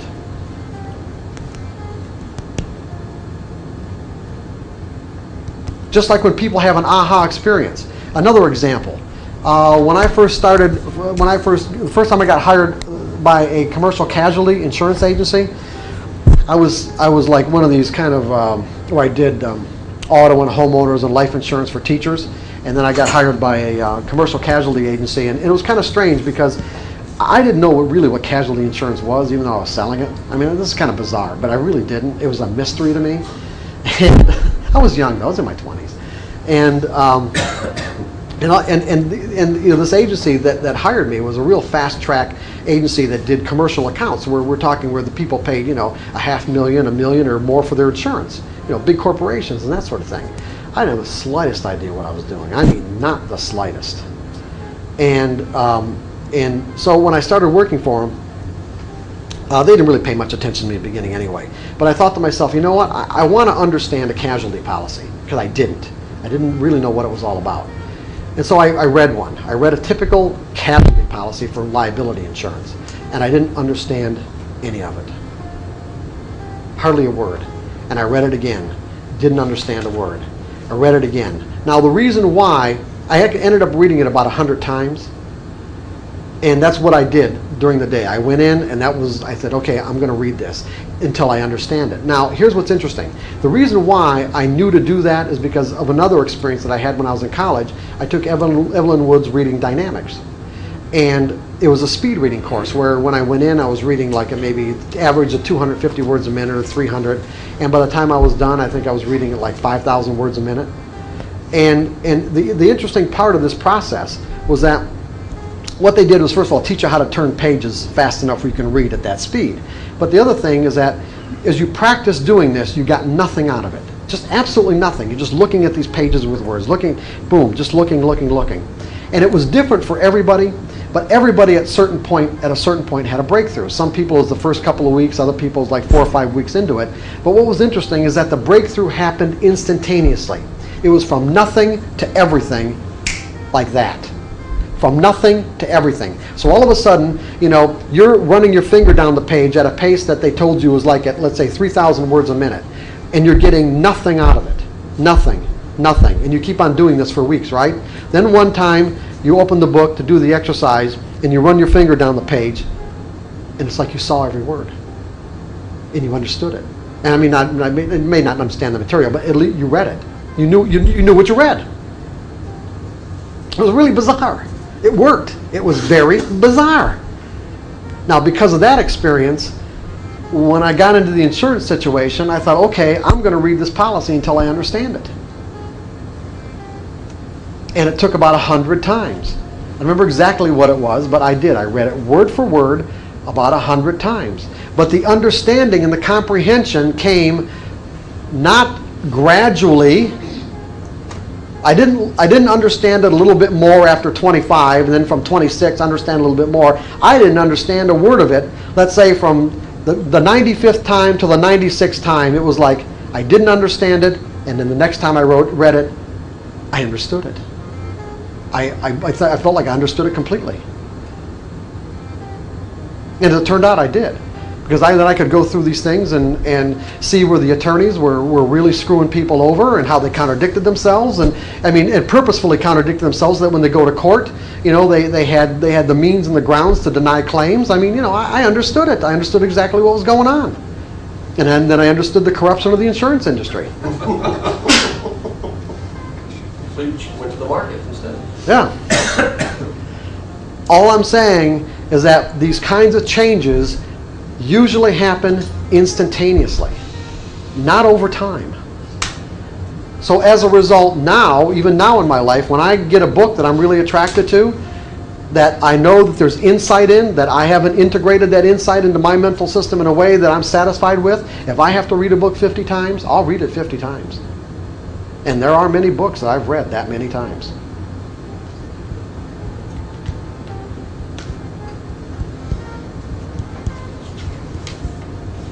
That goes back to conviction. Right. Or the desire to make sure you get Sure. out of it what you want to get out Exactly, of it. right. And just an understanding of knowing that until that kind of aha, that shift happens, I just do it until I get the shift is basically it. However many times it takes. It's interesting. I've read several books over the years, and I've read it once, and I didn't really gather everything from it. I just put it down to, I just can't comprehend it, as opposed to saying, well, I'll go back and read it 2 or 3 more times. That's interesting. It works. In terms of going back? Yeah. And I've never done that. The only books I reread are the ones that I've really thoroughly enjoyed. Yeah. And I would say that if it weren't for that Evelyn Wood experience, I probably I don't think I'd have done it either. But see, it not only happened for myself, I saw it happen for the whole class. Right. Right. It didn't happen in, and everyone, it was in different stages. Like I said, some of the people, like after the first week, they were comprehending everything. And I'm like, hey, what's going on? It's like I'm getting nothing, they're getting everything. It's just like, it was really bizarre to me. Do you still read at that level? No, you got to practice. You got to keep it up. It's not you stop doing it and you lose it. At least I lost it. Put it that way. Maybe somebody else didn't. I don't know. I'm saying that I stopped. I lost it. So I'd have to go through the whole process again.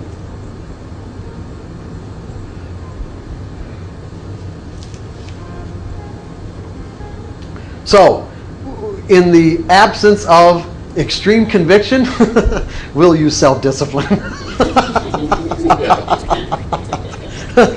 Okay? And self-discipline is simply a technique. I define self-discipline as simply a technique to stay focused on the object of your goal or intent when that intent is in conflict with something else inside of you.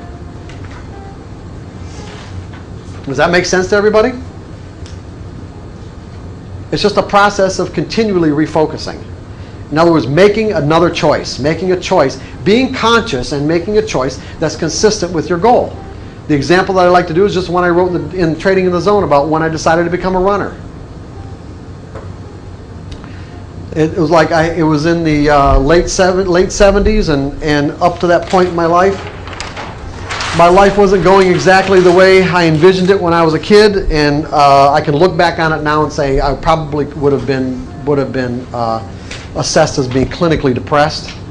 And although I didn't think so at the time, if you just said, "Mark, you don't look happy." I'm happy. I'm happy. I'm a happy guy, But I wasn't. I was really depressed. But anyway, something just triggered about I wanted to become a runner. I didn't know why. I just did. And it was a pretty strong desire. And so what I did is I went out and ran. Hey, I found out I couldn't even run a couple of blocks. Now, and this is coming from, my late teens, and, in high school I played hockey and football, and in college I did some sports. I mean, not a whole lot, but I was real athletic, and the fact that I couldn't run more than a couple of blocks I found very disheartening, extremely discouraging. I thought it was really bizarre, and as a result, I didn't run again for a while. I didn't even try. And then maybe 2 or 3 months later, however long it was, I tried again.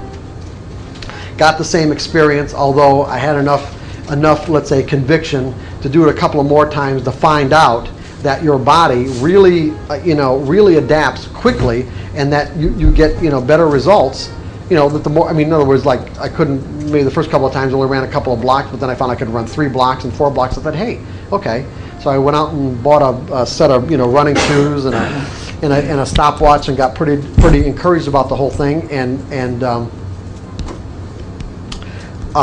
set a goal for myself that I wanted to run 5 miles by the end of the summer.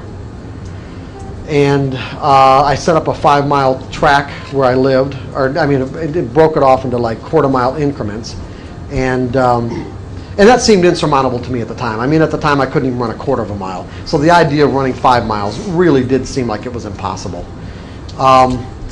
But anyway, here's what I found, is that, after I bought the running shoes and did the whole bit, I found that every time I decided that I wanted to run, my mind would get flooded with all these conflicting and competing thoughts. Mostly what I did was watch TV. And that was the big one. The big one was, well, there's a good program on, I'll go after the program, and of course I never went. Or I had, it's cold, it looks like it's going to rain, nobody else I know does this, and just anything. I would say that in the beginning, I was only able, or only managed to get through my conflicting thoughts about a third of the time. That every time I said to myself, I want to go out and run,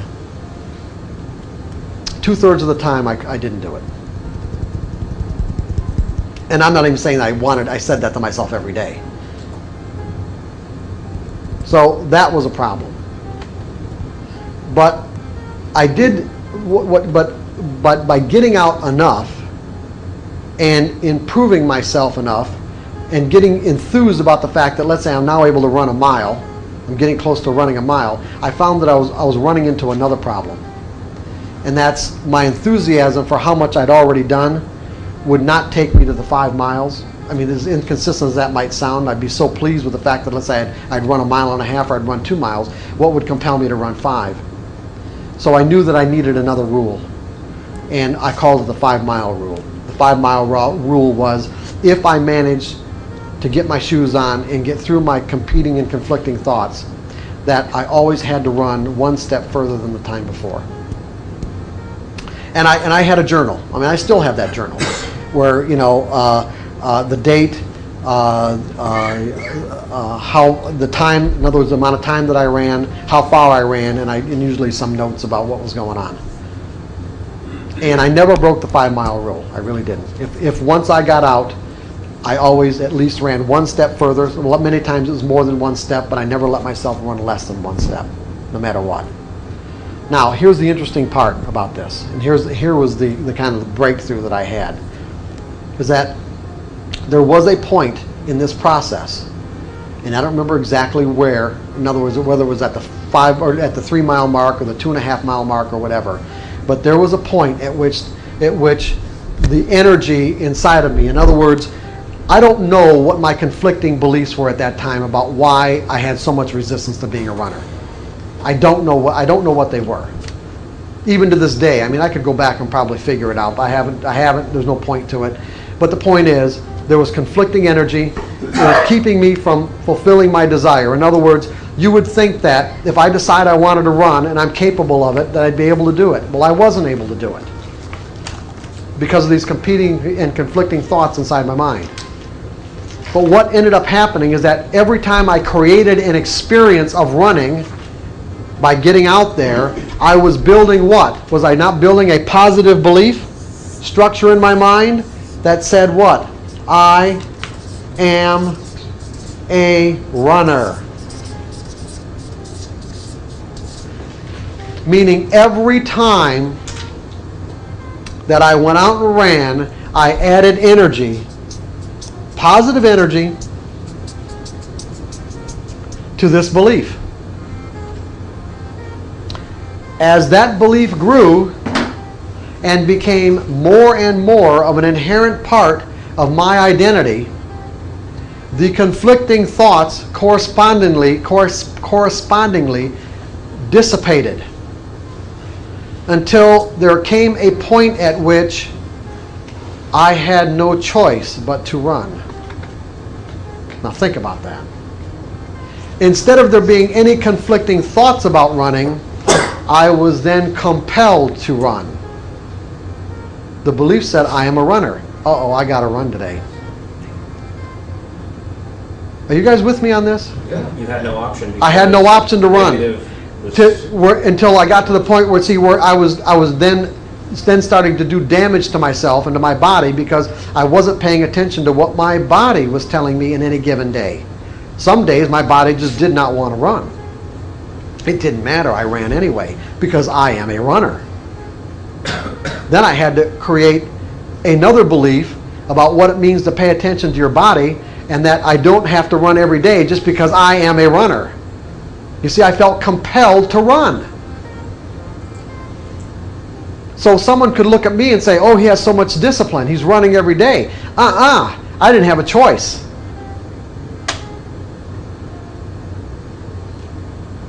Now, does everyone understand what I just said? What if we had a belief inside our mental system that said, I am a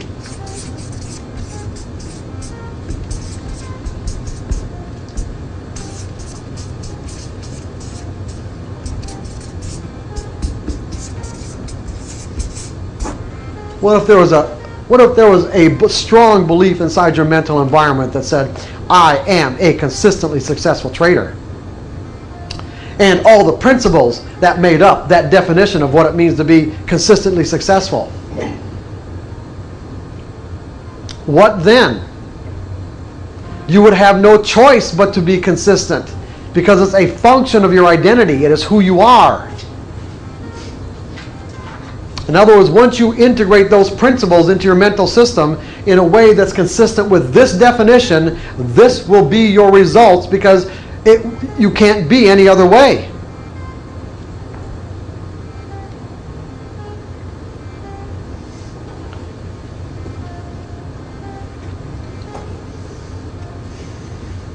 This is what this workshop is all about right here, is getting to this.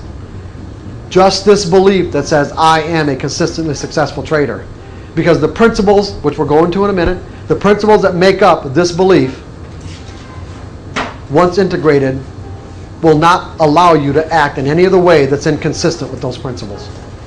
And so you will have no other choice but to be consistent. No other choice but to create consistent profits. It will not be an option for any. That doesn't mean you'll never have a losing trade. All I'm saying is that anything other than consistent results will not be an option.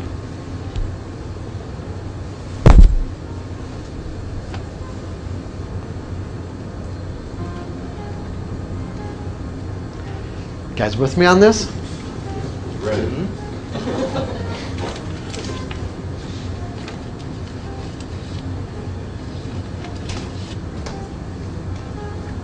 And so what does it mean to be self-disciplined then? What is discipline? How did I describe discipline? It's just a process, right? It's just a technique. It's a technique to refocus. In other words, in any particular exercise that you may adopt or devise for yourself to install the principles of what it means to be a consistently successful trader, whatever conflicting energy that may be inside of you that distracts you from the way you need to be focused, all you need to do is simply make another choice. Become aware of what you're thinking, what you're saying, and what you're doing, and I'll give you an exercise to help you do that. But as your awareness grows, then what you do is you stop yourself in the middle of a thought and say, you know what? This thought leads to this when this is my objective. My objective is consistency. Therefore, I'm going to redirect my thoughts, and this is what I'm going to do the best I can. And even if you don't do it very good, that's all right, because the next time it comes around, you're just going to do it as best you can again, until all the conflicting energy is gone. And then it's simply acting in this way is effortless. It takes no particular energy because it's simply a function of your identity. It will be effortless.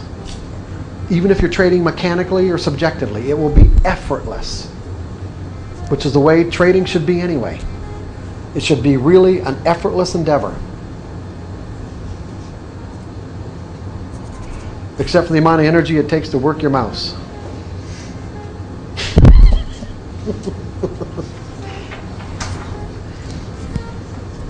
Do you find that the desire curve changes inversely as you get closer to your goal? Well, it can. I mean, it can. That's why. As the conflict becomes less, getting there, the desire doesn't have as much energy because you're not fighting such a negative belief pattern. Well, that's why I set up the 5 mile rule. That is exactly why I set that 5 mile rule up, because I recognized that while I was in the middle of it, because I'm thinking, you know what? I'm so enthused with my results at this point when I hadn't reached my goal yet, that I'm thinking, well, what's going to get me to my goal? Because I know I'm going to quit.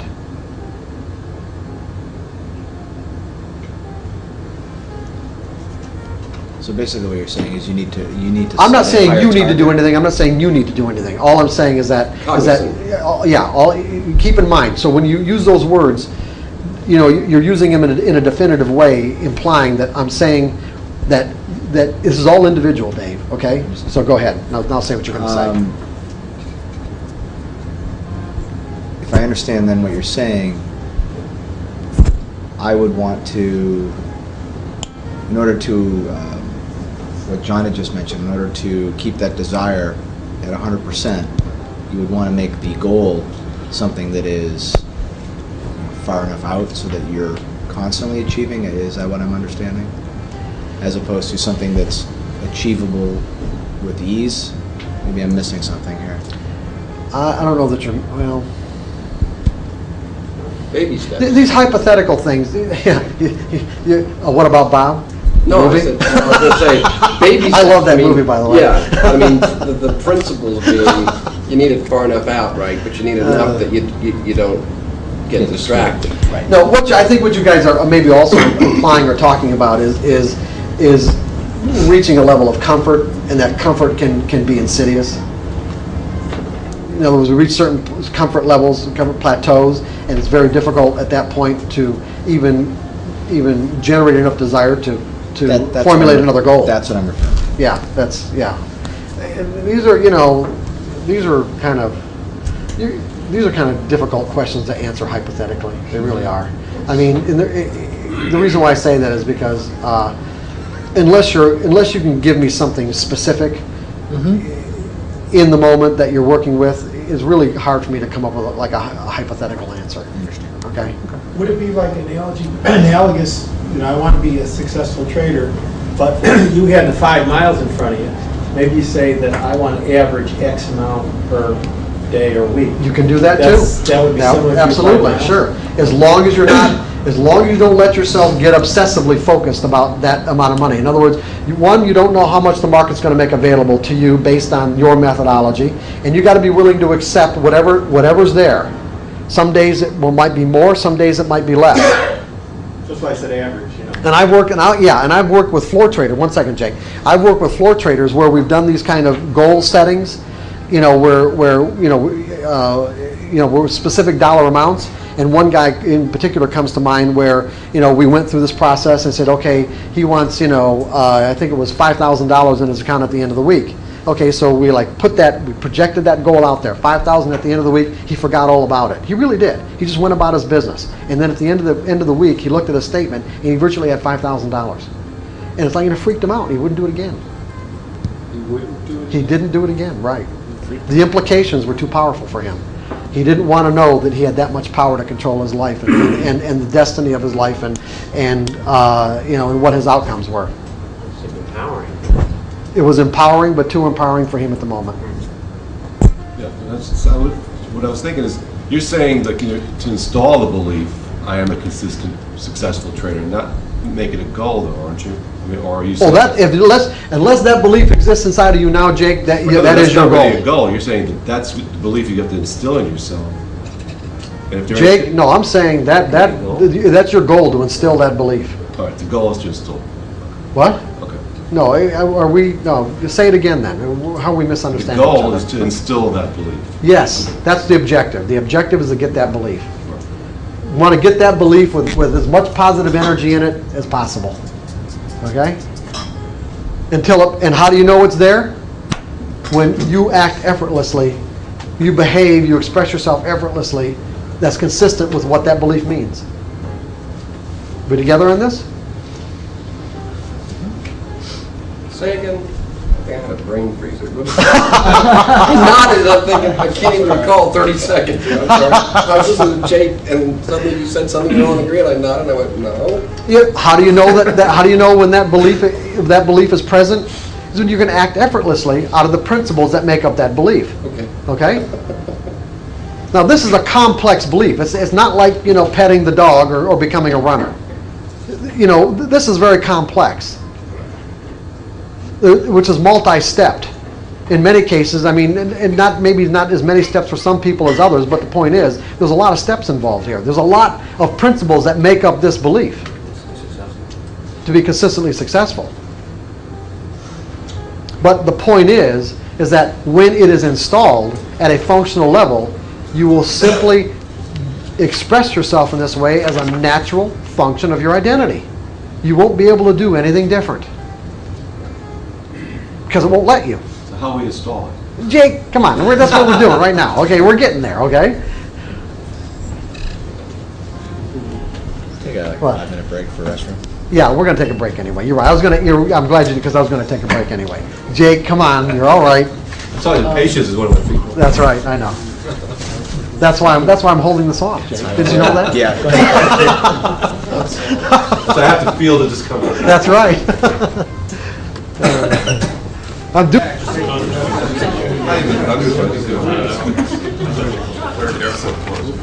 No. It was a big store that had a lot of snow. Are we ready back here? Are we all set? Okay, everyone understands discipline, right? Self-discipline, not a personality characteristic, just simply a technique to refocus. Now, the whole idea is that you want to get to a point where you can pay attention to what you're thinking or what you're saying or what you're doing, like to become an objective observer to your own life process, you might say. So for example, when I told you that, many times when I'd ask myself a question about, when I was writing The Disciplined Trader in particular, like the answers might come, hours later, days later, or whatever. I mean, they just came when they did. And, but in many cases, these answers were coming while I was in a situation with like another trader, where I was acting in the capacity of a coach, and I heard myself, or in essence, listening to myself say this answer that I didn't know at a rational level. Now, unless I was paying attention to myself, I might not have even noticed. What I'm saying is that I had become like an objective observer to my own stream of thoughts. And that's what you also need to do. You also need to learn how to do that, so that as you're listening to yourself, as you're listening to your own self-talk inside your mind, you can redirect your focus of attention onto the object of your goal when you find that you're experiencing conflicting and competing thoughts. So I'm going to give you a technique to learn how to do that.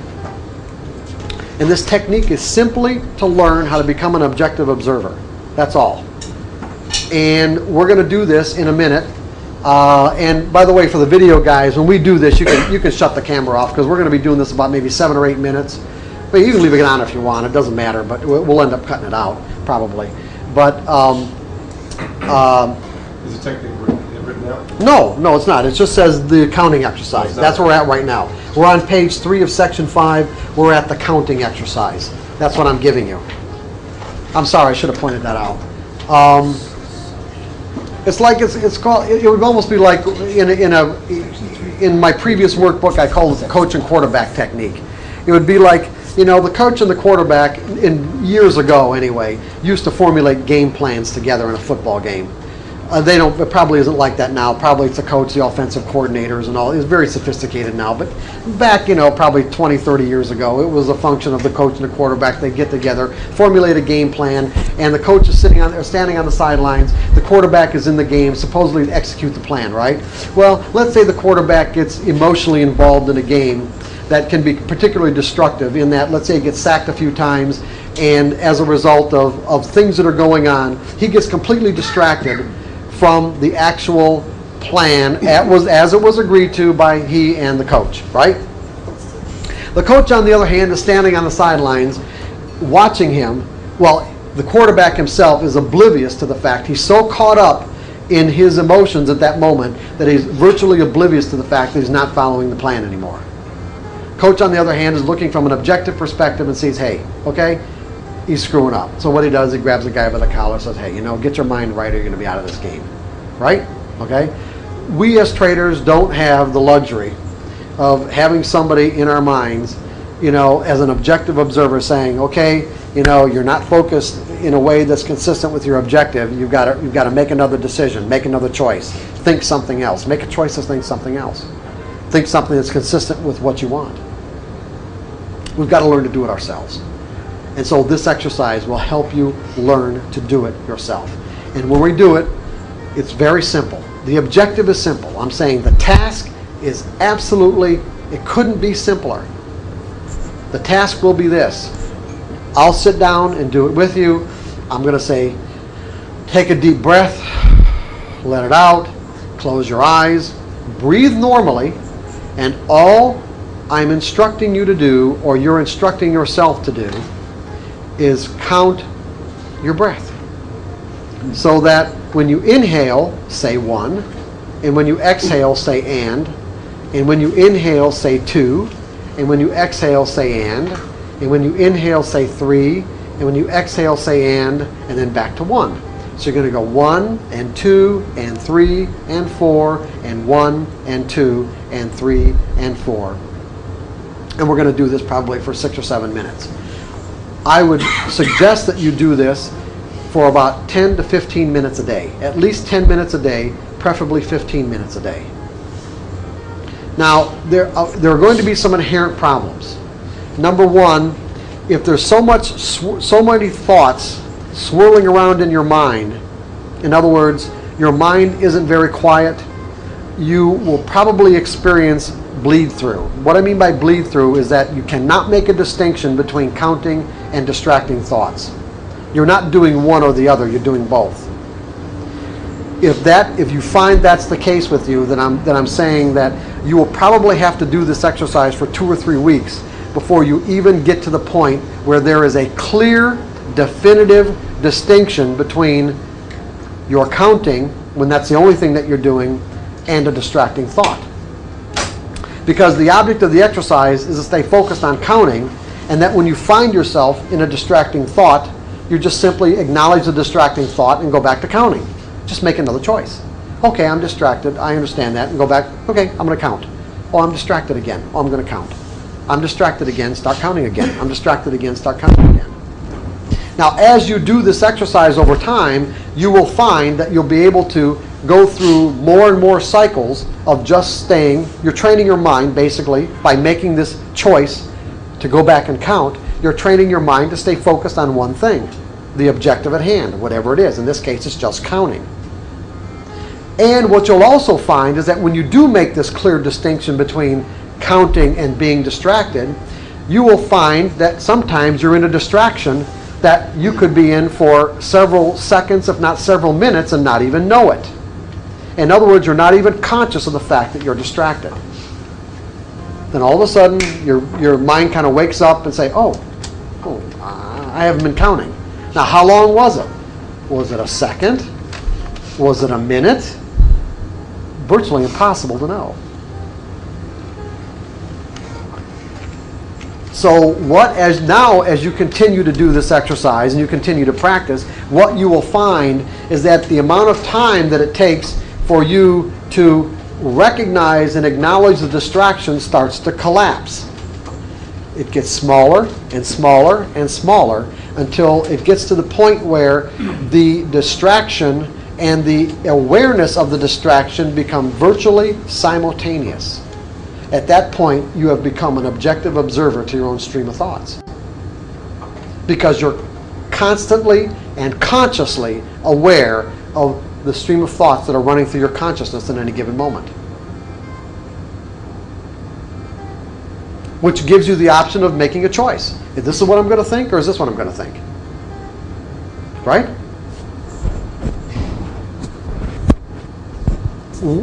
The best way to catch a trading error is your thought first, right? Instead of after the fact. Does everybody understand what's going on? Okay, so what are we going to do? I'm going to sit down. We're going to take a deep breath. We're going to close our eyes. We're going to breathe normally.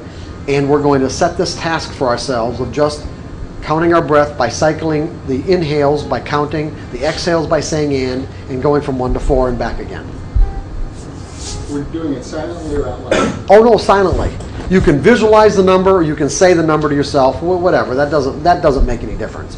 What makes it but the object is just keep your thoughts focused on counting. And when you find, if you do make a clear distinction between counting and distraction, then whenever you notice you're distracted, just simply acknowledge it and start counting again. Make another choice.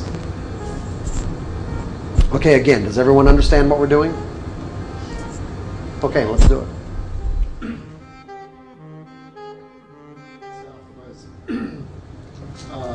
Like it was on the last day of trading. You got 3 positions, 5 minutes to the close, and you're watching each one go bing, bing, bing, bing, bing, bing. And it was like the focus and the concentration was just there as I'm counting. So it was a good experience. I mean, yeah, you did real well is what you're saying. Yeah, okay. Yeah. Because it's something you're used to doing anyway. Yeah. How'd you do, Jake? Good. Yeah? Toward the end, sort of losing a little bit. Getting impatient? Wondering when I was going to wake you up? I really like really fall asleep too. Well, actually, Can everyone see the benefit of doing this? Do you need any further explanation about this?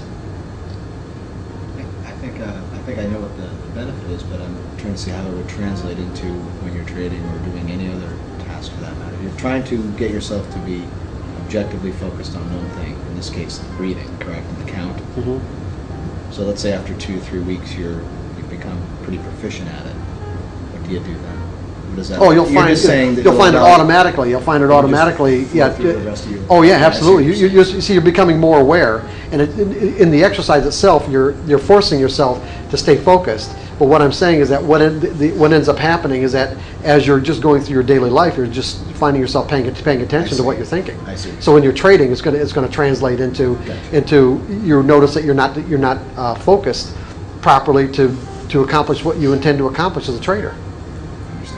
Because ultimately, I said what? Your results are a function of what? Remember what I said that was? What are your results a function of? I don't mean ultimately this right here, but remember, your results are a function of what? Beliefs, desire. What? Desire. No.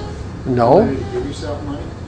Well, yeah, but even more so. Remember there was a statement I made yesterday. Your results are a function of your state of mind. State of mind.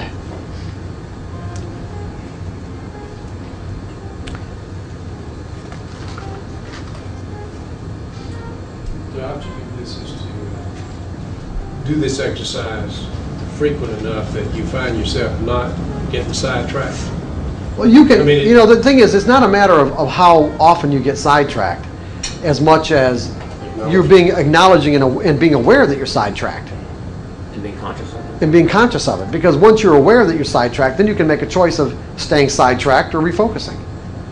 Should I keep trading right now or should I take a Yeah, break? exactly. Remember I said if you're not in the most appropriate state of mind to trade, what are you going to do?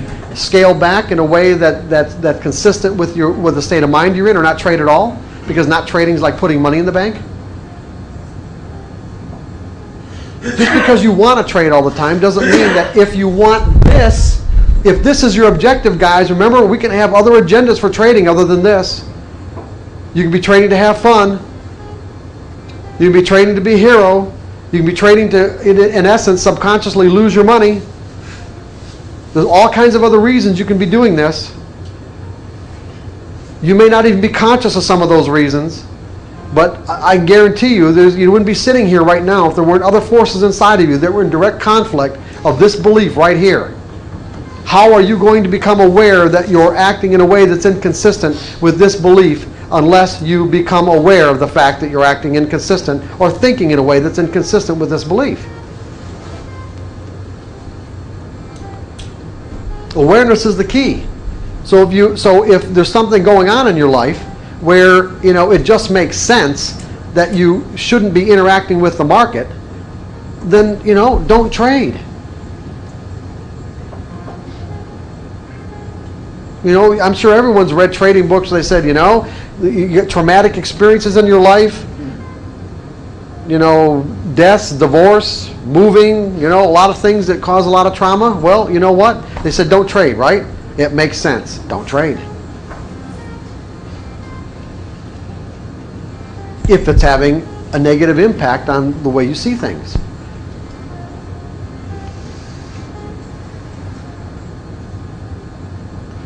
Now, those are the big things, okay? Those are the things that are easy, okay? The things that aren't so easy are the subtle little things. That's where you need increased awareness.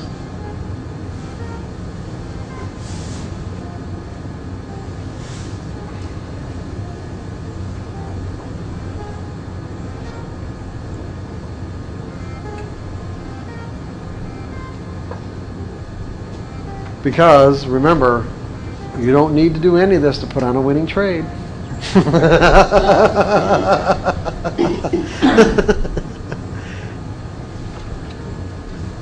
Winning trades come whether you're aware or not, totally oblivious or not, make mistakes or not, you can still win.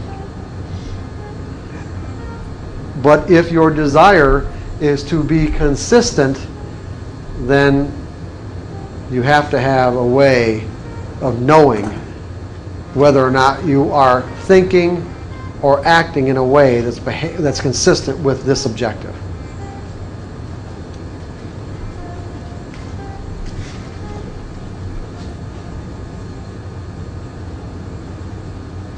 And you can see the implications of doing this kind of work there can be some pretty profound implications in our lives, which is why so few people ever get to the point where they break through that threshold of consistency.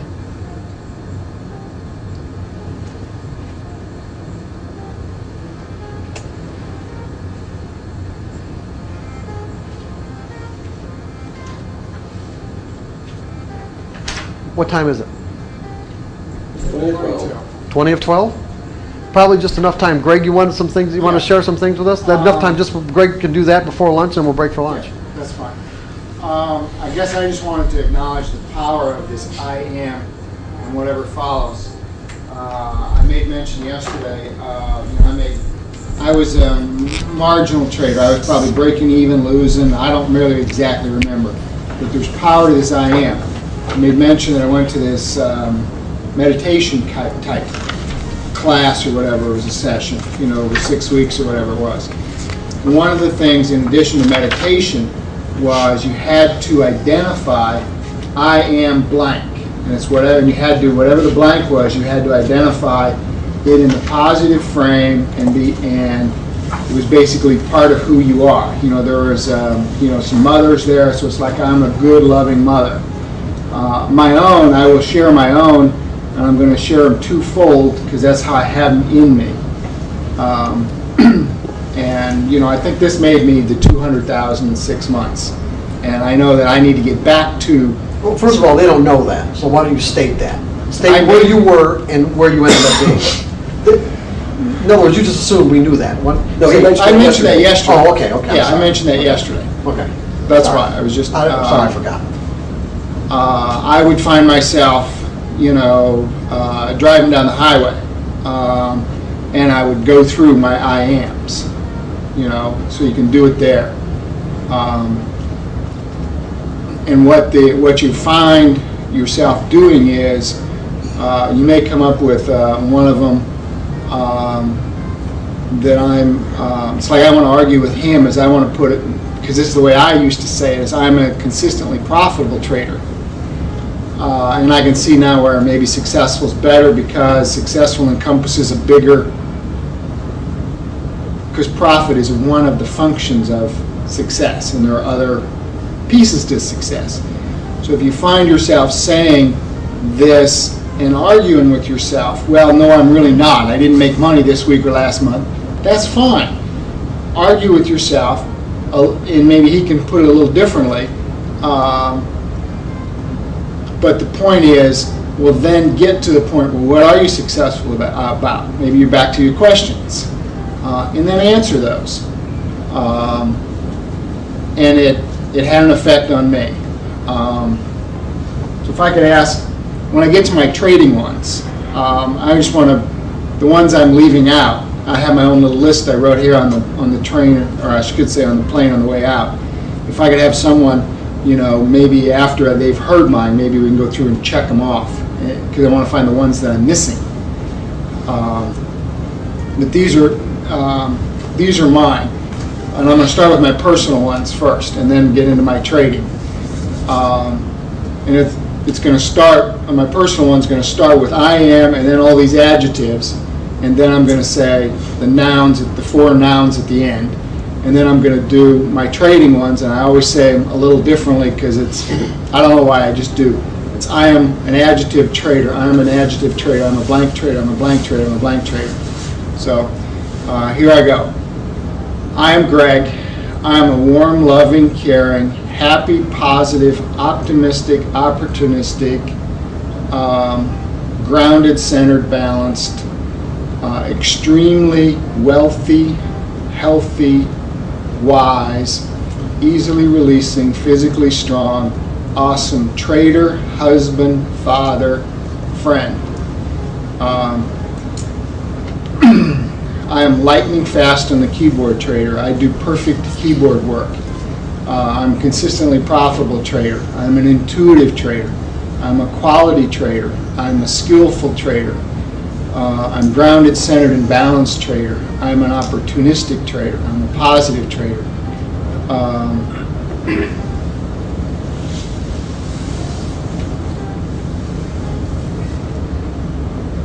Because I haven't done them in a while, I'm kind of forgetting some of them. Give me just another second here and they'll come back to me.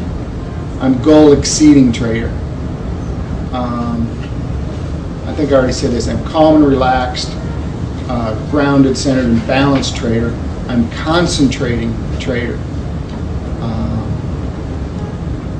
And now I'm kind of blanking. I'm looking at big one I'm missing, and this is probably affecting my trading lately. I'm a flexible trader, meaning I'm not seeing necessarily the turns. Or I'm seeing, okay, it's time to short, and no, it's not. It's all it is a little pull in and they're going out still. I'm an adaptable trader. I'm learning and transforming trader. I'm a valued trader. One I guess I got a little problem with is I'm a hard-working trader, because I don't know, because trading should be easy. And I love it. I'm a love it trader. I'm friends with the market trader. I'm a patient trader. That's the one thing I'm working on. I'm a patient trader. And I'm easily releasing trader. Make a bad trade and just want to let it go with love, so I can get on and be ready for the next trade, rather than, why did I do that? Why was I so stupid? I don't want to go there. It's just give it away, so I'm ready for the next trade. Those are the ones that I use. So thank you for allowing me to share, because it'll anchor them into me more. Can I ask a question? Yeah. Can you have too many IMs? I mean, I'm just asking that as my reaction was, can you be too many things and lose focus? Or would you be better off? I've wondered that. And I guess I think you can, because the woman who instructed me in the beginning, you can, and I think I probably have a little bit too many, and I maybe have resolved it to, I'm going to use the ones that I need at this point in time. And it's a function of maybe the ones that I can't remember, like I am patient and I'm flexible. Those are the things I need the most. That's right. And so I need to move those a little higher on the list. And maybe initially you'd want to keep it to 3 or 4 key ones. I'm going to give you 7, by the way. Oh, okay. You say that that's what you go ahead. I'm sorry, Greg, but yeah. And I think I've gotten away from these lately, and so I'm dedicated to putting myself back in my circle, my IMs and my trading, and just be there, make it happen. So I've got another one for you, but it's not an IM. The one that Okay. popped into my brain as you were talking. All right. Market loves giving me money. Yeah. Market loves giving me money.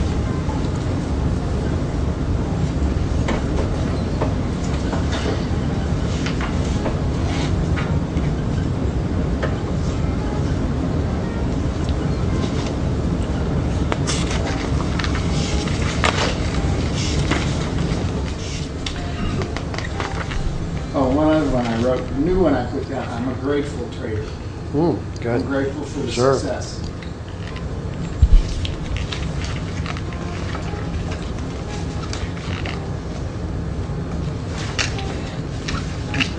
What time is it, Michelle?